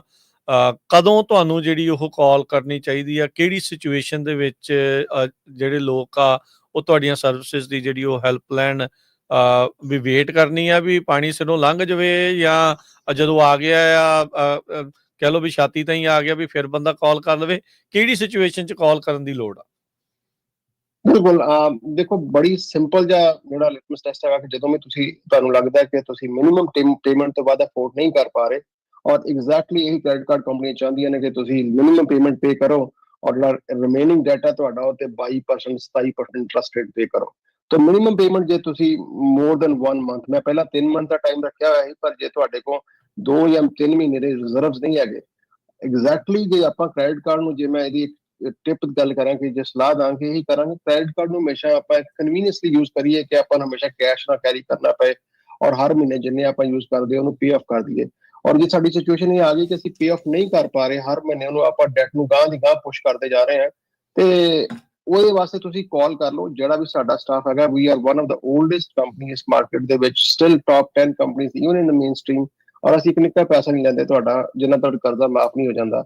ਸੋ ਸਲਾਹ ਕਰਨ ਦਾ ਉਹਦੇ ਜਿਹੜੀ ਆਪਸ਼ਨਸ ਨੇ, ਚਾਹੇ ਬੈਂਕਰਪਸੀ ਹੈ, ਸੈਟਲਮੈਂਟ ਹੈ, ਕੰਸੋਲੀਡੇਸ਼ਨ ਹੈ, ਜਾਂ ਡੈਟ ਰੀਸਟਰਕਚਰ ਹੈ, ਜੋ ਵੀ ਕਰਨਾ ਉਹਦੀ ਜਿੰਨੀਆਂ ਵੀ ਆਪਸ਼ਨਸ ਹੈਗੀਆਂ ਨਾ ਤੁਹਾਡੇ ਨਾਲ ਅਸੀਂ ਰਿਵਿਊ ਕਰ ਸਕਦੇ ਹਾਂ। ਸੋ ਆਈ ਥਿੰਕ ਜਦੋਂ ਤੁਸੀਂ ਮਿਨੀਮਮ ਪੇਮੈਂਟ ਤੇ ਆ ਜਾਂਦੇ ਹੋ, ਇੱਕ ਵਾਰੀ ਕਾਲ ਕਰ ਲਓ ਔਰ ਜਿਹੜੀ ਆਪਸ਼ਨਸ ਨੇ ਆਪਣੀਆਂ ਉਹਨੂੰ ਥੋੜਾ ਅੰਡਰਸਟੈਂਡ ਕਰ ਲਓ। ਜੀ ਜੀ ਬਿਲਕੁਲ, ਤੇ ਨੰਬਰ ਜਿਹੜਾ ਉਹ ਸ਼ੇਅਰ ਕਰ ਲਿਓ ਨਿਰਮਲ ਜੀ। ਜੀ ਬਿਲਕੁਲ, ਸੋ ਨੰਬਰ ਹੈ ਜੀ ਸਾਡਾ 888 9914, ਐਂਡ ਜਿਹੜਾ ਵੀ ਕਾਲ ਕਰਦਾ ਆਪਣਾ, ਤੁਹਾਡੀ ਪ੍ਰਾਈਵੇਸੀ ਜਿਹੜੀ ਉਹ 100% ਤੁਹਾਡੀ ਗਰੰਟੀਡ ਹੈ। ਤੁਹਾਡੀ ਕੋਈ ਵੀ ਇਨਫੋਰਮੇਸ਼ਨ ਜਿਹੜੀ ਆ ਟੋਟਲ ਸਿਕਿਉਰ ਰਹੇਗੀ, and you can save up to 60%, ਔਰ ਬਾਕੀ ਰਹਿੰਦੇ 40% ਦੀਆਂ ਤੁਸੀਂ ਆਸਾਨ ਕਿਸ਼ਤਾਂ ਬਣਾ ਸਕਦੇ ਹੋ, anywhere between 6 months to 4 years।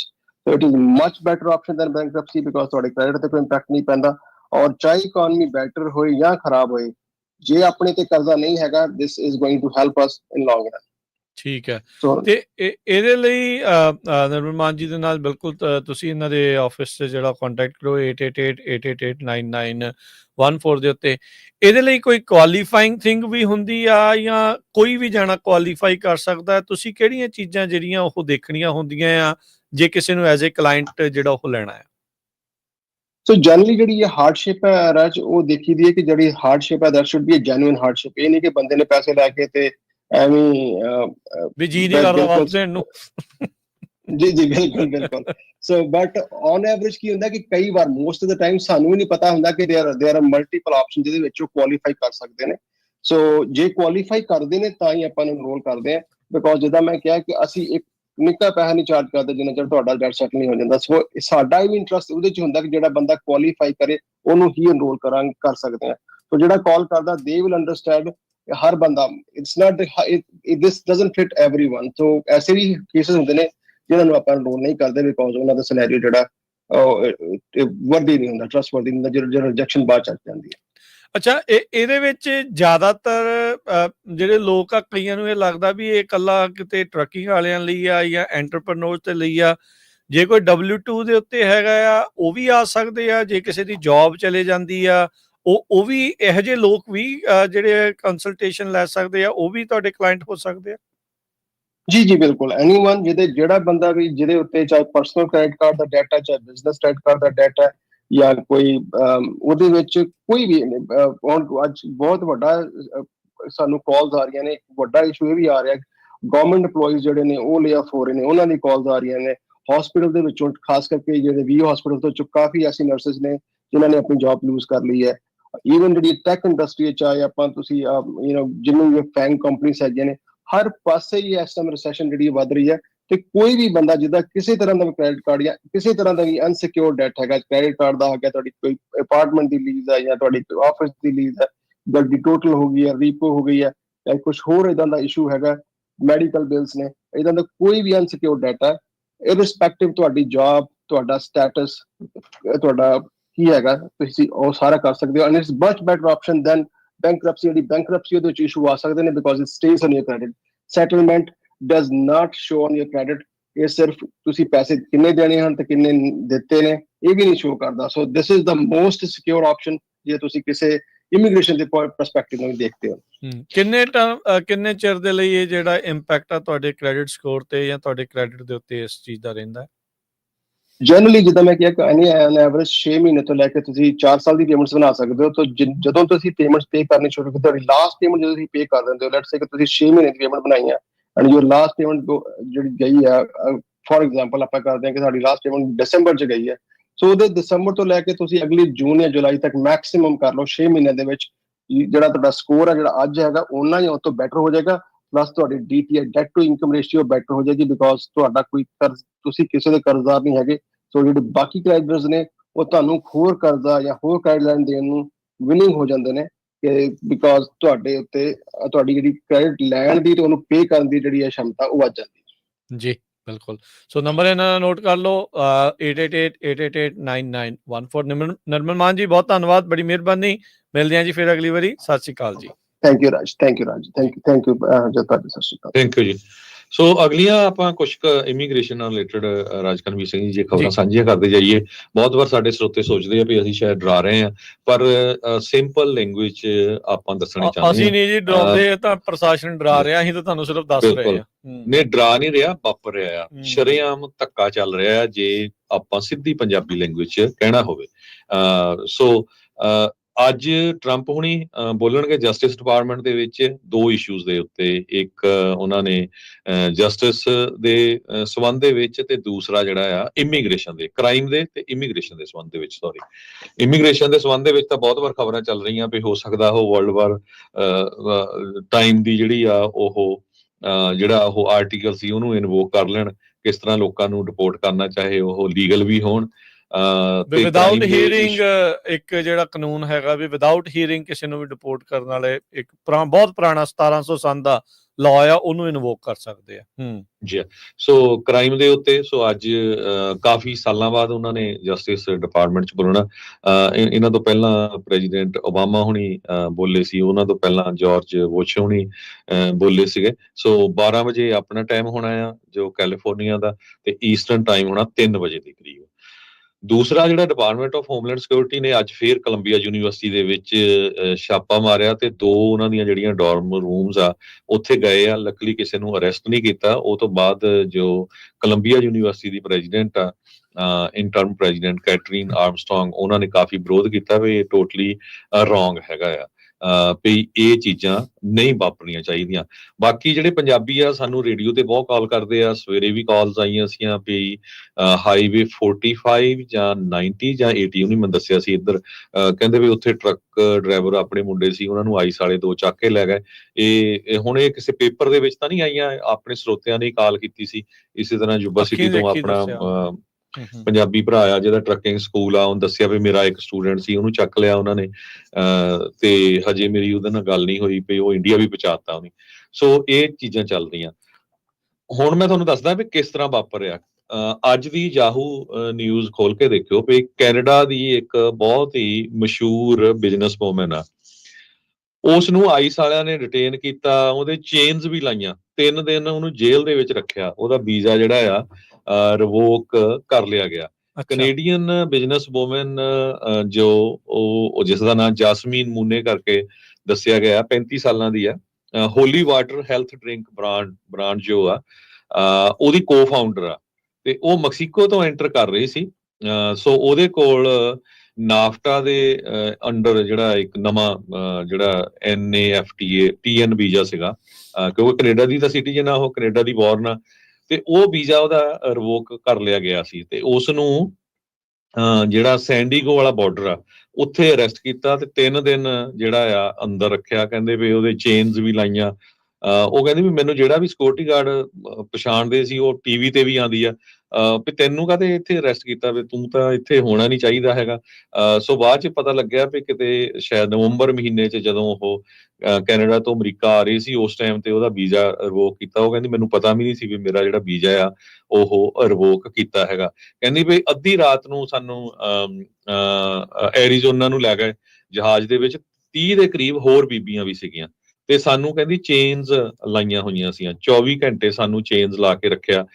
ਜਿੱਥੇ ਸੌਣ ਲਈ ਸੈੱਲ ਦੇ ਵਿੱਚ ਜਗ੍ਹਾ ਵੀ ਦਿੱਤੀ ਗਈ, ਇੱਕ ਮੈਟੇ ਸੀ, ਕੋਈ ਬਲੈਂਕਟ ਨਹੀਂ ਸੀ, ਕੋਈ ਪਿੱਲੋ ਨਹੀਂ ਸੀ, ਐਲੂਮੀਨੀਅਮ ਫੋਇਲ ਸੀਗਾ ਜਿਹੜਾ ਆਪਣੀ ਬੋਡੀ ਦੇ ਲਾਗੇ, ਕਹਿੰਦੀ ਵੀ ਜਿੱਦਾਂ ਡੈੱਡ ਬੋਡੀਆਂ ਆਪਾਂ ਉਸ ਨੂੰ ਰੈਪ ਕਰਦੇ ਆ। ਕਹਿੰਦੀ ਵੀ 2.5 ਦਿਨ ਮੈਂ ਇਸ ਤਰ੍ਹਾਂ ਰਹੀ ਹੈਗੀ ਆ। ਸੋ ਇਹ ਜਿਹੜੀ ਸਿਚੁਏਸ਼ਨ ਆ, ਸੋ ਜਿਨ੍ਹਾਂ ਦੇ ਵੀਜ਼ੇ ਕਿਸੇ ਤਰ੍ਹਾਂ ਦੀ ਵੀ ਕੋਈ ਪ੍ਰੋਬਲਮ ਹੈਗੀ ਆ, ਉਹ ਪਲੀਜ਼ ਕੰਟਰੀ ਤੋਂ ਬਾਹਰ ਨਾ ਜਾਓ। ਜੇ ਆਣਾ ਵੀ ਆ ਮੇਕ ਸ਼ੋਰ ਕਰੋ, ਤੇ ਜਿਹੜੇ ਇੱਥੇ ਵੀ ਰਹਿੰਦੇ ਆ ਬੜੇ ਧਿਆਨ ਦੇ ਨਾਲ ਆਪਣਾ ਜਿਹੜਾ ਪੇਪਰ ਵਰਕ ਆ ਉਸ ਨੂੰ ਸਹੀ ਰੱਖੋ। ਬਾਕੀ ਜਿਹੜੇ ਟਰੱਕ ਡਰਾਈਵਰਸ ਦੀ 3-4 ਦੀਆਂ ਖਬਰਾਂ ਆਈਆਂ ਆ, ਉਹਨਾਂ ਦੇ ਮੋਸਟਲੀ ਜਿੰਨਾ ਕੁ ਮੈਨੂੰ ਪਤਾ ਲੱਗਿਆ, ਉਹ ਕਹਿੰਦੇ ਵੀ 2 ਸਾਲਾਂ ਦੇ ਵਿੱਚ ਉਹਨਾਂ ਨੂੰ ਵਰਕ ਪਰਮਿਟ ਮਿਲਿਆ ਸੀ, ਹਾਲਾਂਕਿ 5 ਸਾਲਾਂ ਤੱਕ ਦਾ ਮਿਲਿਆ ਸੀ। ਪਰ ਇਹ ਕਿਸੇ ਮੀਡੀਆ ਦੇ ਵਿੱਚ ਨਹੀਂ ਹੈਗੀਆਂ, ਆਪਣੇ ਜਿਹੜੇ ਪੰਜਾਬੀਆਂ ਵਾਲੀਆਂ ਇਹ ਆਪਾਂ ਨੂੰ ਆਪਣੇ ਸਰੋਤਿਆਂ ਨੇ ਹੀ ਕਾਲਾਂ ਕੀਤੀਆਂ ਹੈਗੀਆਂ। ਸੋ ਹੋਪਫੁਲੀ ਜਦੋਂ ਕੋਈ ਇੰਡੀਆ ਪਹੁੰਚਦਾ ਆ ਜਾਂ ਕੋਈ ਉਹਨਾਂ ਦਾ ਦੋਸਤ ਮਿੱਤਰ ਹੁੰਦਾ ਆ, ਉਹ ਲੇਟਰ ਔਨ ਆ ਕੇ ਕਨਫਰਮ ਵੀ ਕਰ ਸਕਦਾ, ਕਿਉਂਕਿ ਜਦੋਂ ਇਹ ਅਰੈਸਟ ਹੁੰਦੇ ਆ ਉਹਨਾਂ ਦੀ ਕੋਈ ਖਬਰ ਨਹੀਂ ਆਉਂਦੀ। ਬਾਅਦ ਦੇ ਵਿੱਚ ਇਹ ਦੱਸਦੇ ਆ ਵੀ ਜੀ 1 ਮਹੀਨੇ ਦੇ ਵਿੱਚ ਅਸੀਂ 32,000 ਬੰਦਿਆਂ ਨੂੰ ਅਰੈਸਟ ਕੀਤਾ ਤੇ ਇੰਨੇ ਜਾਣਿਆਂ ਨੂੰ ਜਿਹੜਾ ਡਿਪੋਰਟ ਕਰ ਦਿੱਤਾ ਹੈਗਾ। ਸੋ 7 ਸਾਲਾਂ ਦਾ ਰਿਕਾਰਡ, ਸੌਰੀ ਮੈਂ ਵਿੱਚ ਤੁਹਾਡੀ ਗੱਲ ਨੂੰ ਕੱਟ ਰਿਹਾ, ਉਹਦੇ ਵਿੱਚ ਹੀ ਮੈਂ ਐਡ ਕਰਦਾ ਜਾਵਾਂ ਵੀ ਚੱਲ ਕੀ ਰਿਹਾ। 7 ਸਾਲਾਂ ਦਾ ਰਿਕਾਰਡ ਤੋੜਿਆ ਇਹਨਾਂ ਨੇ ਫਰਵਰੀ ਦੇ ਵਿੱਚ। ਸਭ ਤੋਂ ਜ਼ਿਆਦਾ ਜਿਹੜੇ ਲੋਕਾਂ ਨੂੰ ਡਿਟੇਨ ਜਿਹੜਾ ਉਹ ਕਰਕੇ, ਇੱਕ ਸਦਰਨ ਕੈਲੀਫੋਰਨੀਆ ਦੀ ਟਰੱਕਿੰਗ ਕੰਪਨੀ ਆਪਣੀ ਪੰਜਾਬੀਆਂ ਦੀ, ਉਹਨਾਂ ਦੇ ਮਾਲਕ ਦੀ ਆਪਾਂ ਨੂੰ ਕਾਲ ਜਿਹੜੀ ਮੈਸੇਜ ਜਿਹੜਾ ਉਹਨੇ ਛੱਡਿਆ ਸੀਗਾ, ਉਹ ਦੱਸਿਆ ਸੀਗਾ ਵੀ ਕਹਿੰਦਾ ਵੀ ਉਹਦੇ ਜਿਹੜੇ ਡਰਾਈਵਰ ਆ ਉਹ ਇਸ ਤਰੀਕੇ ਦੇ ਨਾਲ ਇੱਦਾਂ ਹੀ ਆਈਸ ਤੇ ਜਿਹੜੇ ਚੈੱਕ ਪੁਆਇੰਟ ਦੇ ਉੱਤੇ ਉਹਨਾਂ ਨੂੰ ਸੀਗਾ, ਟੀਮ ਦੇ ਵਿੱਚ ਜਿਹੜੇ ਉਹ ਚੱਲਦੇ ਸੀਗੇ, ਤੇ ਉਹਨਾਂ ਨੂੰ ਫੜ ਲਿਆ ਉੱਥੇ। ਕਹਿੰਦੇ ਜੀ ਕਿੱਦਾਂ ਆਏ, ਕਹਿੰਦੇ ਜੀ ਮੁੰਡੇ ਕਹਿੰਦੇ ਵੀ ਅੱਗੋਂ ਲੀਗਲੀ ਆਏ ਆ। ਉਹਨਾਂ ਨੇ ਇਹ ਨੰਬਰ ਪਾਇਆ, ਕਹਿੰਦੇ ਵੀ ਤੁਸੀਂ ਤਾਂ ਬਾਰਡਰ ਟੱਪ ਕੇ ਜਿਹੜੇ ਉਹ ਇਸ ਤਰੀਕੇ ਦੇ ਨਾਲ ਜਿਹੜੇ ਉਹ ਆਏ ਸੀਗੇ, ਤੇ ਉਹਨਾਂ ਨੂੰ ਕਹਿੰਦੇ ਵੀ ਡਿਟੇਨ ਕਰ ਲਿਆ। ਕੈਚ ਐਂਡ ਰਿਲੀਜ਼ ਦੇ ਅਧੀਨ ਜਿਹੜੇ ਫੜ ਕੇ ਪਹਿਲਾਂ ਛੱਡੇ ਸੀਗੇ, ਉਹਨਾਂ ਦੇ ਉੱਤੇ ਜਿਹੜਾ ਇਸ ਟਾਈਮ ਟਰੰਪ ਪ੍ਰਸ਼ਾਸਨ ਆ ਉਹ ਪੂਰੀ ਤਰ੍ਹਾਂ ਜਿਹੜਾ ਨਿਸ਼ਾਨਾ ਜਿਹੜਾ ਉਹ ਸਾਧ ਰਿਹਾ ਹੈਗਾ ਆ। ਸੋ ਇਹ ਹੁਣ ਇੱਥੇ ਸ਼ਲਾਰੂ ਜੇ ਮੂੰਹ ਚੱਕ ਕੇ ਆ ਜਾਂਦੇ ਵੀ ਆਹ ਦੇਖੋ ਜੀ ਅਸੀਂ ਚੈਟ ਕੀਤੀ ਸੀ, ਉਹ ਕਹਿੰਦੇ ਜੀ ਇਦਾਂ ਨਹੀਂ ਹੋ ਸਕਦਾ, ਆ ਤੁਹਾਡੇ ਸਾਹਮਣੇ ਹੀ ਹੋ ਰਿਹਾ ਆ। ਮੇਰੇ ਕਹੇ ਜਾਂ ਭਾਜੀ ਦੇ ਕਹੇ ਨਹੀਂ ਗੱਲ ਬਣਨੀ, ਜਿਹਦੇ ਨਾਲ ਵਾਪਰ ਰਹੇ ਆ ਨਾ, ਉਹਨੂੰ ਪਤਾ, ਉਹਨੂੰ ਪੁੱਛ ਕੇ ਦੇਖੋ, ਉਹਦੇ ਟੱਬਰ ਨੂੰ ਪੁੱਛ ਕੇ ਦੇਖੋ ਵੀ ਉਹਦੇ ਨਾਲ ਬਣ ਕੀ ਰਿਹਾ। ਜੇ ਨਾ ਦੱਸੀਏ ਫਿਰ ਕਹਿਣਾ ਤੁਸੀਂ ਦੱਸਿਆ ਕਿਉਂ ਨਹੀਂ ਪਹਿਲੋਂ, ਜੇ ਦੱਸਦੇ ਆ ਤੇ ਫਿਰ ਕਹਿੰਦੇ ਡਰਦੇ। ਡਰੋ ਨਾ ਭਰਾਵਾ, ਰਿਐਲਿਟੀ ਆ, ਇਹ ਸੱਚ ਆ, ਸੱਚ ਦਾ ਸਾਹਮਣਾ ਕਰੋ। ਸਾਨੂੰ ਕਾਲ ਕਰਕੇ ਜਾਂ ਕਿਸੇ ਹੋਰ ਨੂੰ ਕਾਲ ਕਰਕੇ ਧਮਕੀ ਦੇਣ ਦੇ ਨਾਲ ਨਹੀਂ ਗੱਲ ਬਣਨੀ, ਇਹਦੇ ਨਾਲ ਨਹੀਂ ਗੱਲ ਬਣਨੀ। ਇਹ ਜਿਹੜੇ ਤੁਹਾਡੇ ਕਾਗਜ਼ ਪੱਤਰ ਆ ਉਹਨੂੰ ਸੈੱਟ ਕਰੋ। ਸਾਡੇ ਕਹੇ ਜਿਹੜਾ ਆ ਉਹ ਨਾ ਆਈਸ ਸਾਡੇ ਕਹੇ ਚੱਲਦੀ ਆ, ਤੇ ਨਾ ਜਿਹੜਾ ਤੁਸੀਂ ਸਾਡੇ ਕਹੇ ਚੱਲਦੇ ਆ, ਤੇ ਜਦੋਂ ਆਈਸ ਨੇ ਆਪਣੀ ਕਾਰਵਾਈ ਪਾਉਣੀ ਫਿਰ ਉਹਨਾਂ ਨੇ ਉਸੇ ਹਿਸਾਬ ਨਾਲ ਹੀ ਚੱਲਣਾ ਹੈਗਾ। ਸੋ ਬਿਲਕੁਲ, ਸੋ ਆਪਣਾ ਜਿਹੜਾ ਆ ਉਹ ਖਬਰ ਤੁਹਾਡੇ ਨਾਲ ਸਾਂਝੀ ਕਰਨ ਦਾ ਮਤਲਬ ਇਹ ਆ ਵੀ ਅਸੀਂ ਨਹੀਂ ਚਾਹੁੰਦੇ ਕੋਈ ਆਪਣਾ ਭੈਣ ਭਰਾ ਦਾ ਕਿਸੇ ਦਾ ਨੁਕਸਾਨ ਹੋਵੇ, ਵੀ ਭਾਈ ਆਪਣਾ ਪੇਪਰ ਵਰਕ ਸਾਰਾ ਕੁਝ ਸਹੀ ਰੱਖੋ। ਕਿਹੜੇ ਵੇਲੇ ਆਈਸ ਨੇ ਕਿੱਥੇ ਆ ਜਾਣਾ, ਫੋਰਚੂਨ ਮੈਗਜ਼ੀਨ ਕੰਮ ਅੱਜ ਰਿਪੋਰਟ ਕਰ ਰਿਹਾ ਅੱਜ ਦਾ, ਕਹਿੰਦੇ ਵੀ Colombian immigrant couple planning their wedding showed up for a routine ICE checkup ਤੇ ਐਨ one was deported। ਹੁਣ ਤੁਸੀਂ ਕਈ ਵਾਰ ਹੁੰਦੇ ਨਾ, ਕਈਆਂ ਨੂੰ ਆਈਸ ਦੇ ਕੋਲ ਜਾਣਾ ਪੈਂਦਾ ਹੈਗਾ, ਤੁਹਾਨੂੰ ਹਾਜ਼ਰੀ ਲਵਾਉਣ ਜਾਣਾ ਪੈਂਦਾ। ਸੋ ਇਹ ਕਪਲ ਸੀਗਾ ਕੋਲੰਬੀਆ ਦਾ ਰਹਿਣ ਵਾਲਾ, ਤੇ ਇਹਨਾਂ ਨੇ ਵਿਆਹ ਆਪਣਾ ਪਲਾਨਿੰਗ ਕਰ ਰਿਹਾ ਸੀ ਵੀ ਕਦੋਂ ਕਰਨਾ ਹੈ, ਤੇ ਉਹ ਜਦੋਂ ਆਪਣੀ ਡੇਟ ਦੇ ਉੱਤੇ ਗਿਆ ਹੋਣਾ ਚੈੱਕ ਸ਼ੋ ਅਪ ਕਰਨ, ਤੇ ਉਹਨਾਂ ਨੇ ਉੱਥੋਂ ਚੱਕ ਕੇ ਜੀ ਉਹਨੂੰ ਚਾੜ ਦਿੱਤਾ। ਜੀ ਬਿਲਕੁਲ। ਸੋ ਇਦਾਂ ਦੀਆਂ ਖਬਰਾਂ ਜਿਹੜੀਆਂ ਆਉਂਦੀਆਂ ਇੱਕ ਹੈਗੀਆਂ। ਹੋਰ ਖਬਰ ਜਿਹੜੇ ਪੈਰਾਲੀਗਲਸ ਆ ਉਹਨਾਂ ਦੇ ਲਈ ਇਹ ਬੜੀ ਇੰਪੋਰਟੈਂਟ ਖਬਰ ਆ ਗਈ ਆ। ਇਹ ਮਿਆਮੀ ਤੋਂ ਹਰਜੋਤ ਸਿੰਘ ਜੀ ਖਬਰ ਆ ਗਈ ਆ। ਇੱਕ ਉਹਨਾਂ ਨੇ ਬੀਬੀ ਚੱਕ ਲਈ ਆ ਜੀ ਉੱਥੇ ਡਿਪਾਰਟਮੈਂਟ ਆਫ ਜਸਟਿਸ ਨੇ, ਐਂਡਰੀਆ ਸੀ ਕੋਰੇਰਾ 37 ਸਾਲਾਂ ਦੀ, ਸਨਰਾਈਜ਼ ਦੀ ਉੱਥੇ ਰਹਿਣ ਵਾਲੀ ਸੀ। ਉਹਦੇ ਉੱਤੇ ਦੋਸ਼ USCIS ਦੇ ਦੁਆਰਾ ਇਹ ਆ ਜੀ ਵੀ 1000 ਤੋਂ ਵੱਧ ਕਹਿੰਦੇ ਉਹਨੇ ਅਸਾਈਲਮ ਦੀਆਂ ਐਪਲੀਕੇਸ਼ਨ ਜਿਹੜੀਆਂ ਭਰੀਆਂ ਉਹ ਫੇਕ ਅਸਾਈਲਮ ਐਪਲੀਕੇਸ਼ਨ ਸੀਗੀਆਂ। ਸੋ ਉਸ ਚੱਕਰ ਦੇ ਵਿੱਚ ਹੁਣ ਉਹ ਬੀਬੀ ਜਿਹੜੀ ਉਹਨਾਂ ਨੇ ਇੱਕ ਪੈਰਾਲੀਗਲ ਆ ਉਸ ਨੂੰ ਚੱਕ ਲਿਆ ਆ। ਜੇ ਆਉਂਦੇ ਸਮੇਂ ਦੇ ਵਿੱਚ ਆਪਣੀ ਕਮਿਊਨਿਟੀ ਦੇ ਵੀ ਜੇ ਕੋਈ ਇਦਾਂ ਦੇ ਕੇਸ ਨਿਕਲੇ ਤਾਂ ਹੋ ਸਕਦਾ ਵੀ ਕਈਆਂ ਦੇ ਉੱਤੇ ਜਿਹੜੀ ਉਹ ਗਾਜ ਡਿਗਣੀ ਡਸ ਨਾਟ ਮੈਟਰ ਵੀ ਉਹ ਕੋਈ ਪੈਰਾਲੀਗਲ ਆ ਜਾਂ ਅਸਾਈਲਮ ਅਪਲਾਈ ਕਰਨ ਵਾਲਾ ਆ ਜਾਂ ਵਕੀਲ ਆ ਜਾਂ ਕੋਈ ਵੀ ਆ, ਇਹ ਕਿਸੇ ਦੇ ਨਾਲ ਵੀ ਜਿਹੜਾ ਉਹ ਵਾਪਰ ਸਕਦਾ। ਸੋ ਇੱਥੋਂ ਇਹ ਪਤਾ ਲੱਗ ਰਿਹਾ ਵੀ ਜਿਹੜੀ ਮੌਜੂਦਾ ਪ੍ਰਸ਼ਾਸਨ ਆ ਉਹ ਕੱਲਾ ਲੋਕਾਂ ਨੂੰ ਫੜੋ ਫੜਾਈ ਦੇ ਵਿੱਚ ਨਹੀਂ ਆ, ਜਿਨ੍ਹਾਂ ਨੇ ਉਹਨਾਂ ਦੀ ਮਦਦ ਵੀ ਕੀਤੀ ਆ ਉਹਨਾਂ ਦੇ ਦੁਆਲੇ ਵੀ ਜਿਹੜਾ ਇਹ ਜਾ ਰਹੇ। ਕਹਿੰਦੇ ਵੀ ਜੇ ਹੁਣ ਇਸ ਦੇ ਉੱਤੇ ਦੋਸ਼ ਸਾਬਤ ਹੁੰਦੇ ਆ 10 ਸਾਲ ਦੀ ਸਜ਼ਾ ਤੇ $50,000 ਦਾ ਜਿਹੜਾ ਜੁਰਮਾਨਾ ਆ ਉਹ ਉਸ ਨੂੰ ਪੈ ਸਕਦਾ ਆ। ਸੋ 37 ਸਾਲਾਂ ਦੀ ਕੋਰੇਰਾ ਪੈਰਾਲੀਗਲ ਦੇ ਤੌਰ ਦੇ ਉੱਤੇ ਕੰਮ ਕਰਦੀ ਸੀ। ਉਹਦੇ ਉੱਤੇ ਇਹ ਦੋਸ਼ ਵੀ 1000 ਤੋਂ ਵੱਧ ਨਕਲੀ ਜਿਹੜੀਆਂ ਫੇਕ ਅਸਾਈਲਮ ਐਪਲੀਕੇਸ਼ਨਸ ਭਰਨ ਦੇ ਵਿੱਚ ਉਹਨੇ ਮਦਦ ਕੀਤੀ ਆ। ਸਾਊਥ ਫਲੋਰੀਡਾ ਦੀ ਇਹ ਰਹਿਣ ਵਾਲੀ ਸੀ। ਉਸ ਨੂੰ ਹੁਣ ਉਹਨਾਂ ਨੇ ਗ੍ਰਿਫਤਾਰ ਕਰ ਲਿਆ ਹੈਗਾ ਆ। ਸੋ ਜਰਾ ਬਚ ਕੇ ਹੀ ਮੋੜ ਤੋਂ ਜੋ ਸਥਿਤੀ ਇਸ ਟਾਈਮ ਦੁਨੀਆ ਭਰ ਦੇ ਵਿੱਚ, ਦੁਨੀਆ ਭਰ ਚ ਨਹੀਂ ਜੋ ਅਮਰੀਕਾ ਦੇ ਵਿੱਚ ਚੱਲ ਰਹੀ ਹੈਗੀ ਆ। ਬਾਕੀ ਸ਼ਾਮ ਨੂੰ ਜਿਹੜਾ ਅਪਡੇਟ ਕੈਲੀਫੋਰਨੀਆ ਪ੍ਰੋਗਰਾਮ ਹੋਣਾ ਹੈ ਉਹਦੇ ਵਿੱਚ ਦੱਸਾਂਗੇ, ਕਿਉਂਕਿ ਜਿਸ ਤਰ੍ਹਾਂ ਮੈਂ ਤੁਹਾਨੂੰ ਦੱਸਿਆ ਹੈ ਵੀ ਡਿਪਾਰਟਮੈਂਟ ਆਫ ਜਸਟਿਸ ਦੇ ਵਿੱਚ ਪ੍ਰੈਜ਼ੀਡੈਂਟ ਟਰੰਪ ਹੋਣੀ ਕੋਈ ਜਿਹੜਾ ਪ੍ਰੈਜ਼ੀਡੈਂਟ ਦਹਾਕੇ ਤੋਂ ਬਾਅਦ ਬੋਲਣ ਜਾ ਰਿਹਾ ਆ। ਉੱਥੇ ਕੈਸ਼ ਪਟੇਲ ਵੀ ਹੋਣਗੇ FBI ਦੇ ਡਾਇਰੈਕਟਰ ਤੇ ਪੈਮ ਬੌਂਡੀ ਵੀ ਹੋਣਗੇ US ਦੇ ਅਟਾਰਨੀ ਜਨਰਲ, ਤੇ ਕ੍ਰਾਈਮ ਤੇ ਇਮੀਗ੍ਰੇਸ਼ਨ ਦੇ ਉੱਤੇ ਉਹ ਬੋਲਣ ਜਾ ਰਹੇ ਆ ਜੀ। ਹੁਣ ਲੈਣੇ ਇਜਾਜ਼ਤ, ਸਭ ਨੇ ਪਿਆਰ ਭਰੀ ਸਤਿ ਸ਼੍ਰੀ ਅਕਾਲ। ਸਤਿ ਸ਼੍ਰੀ ਅਕਾਲ।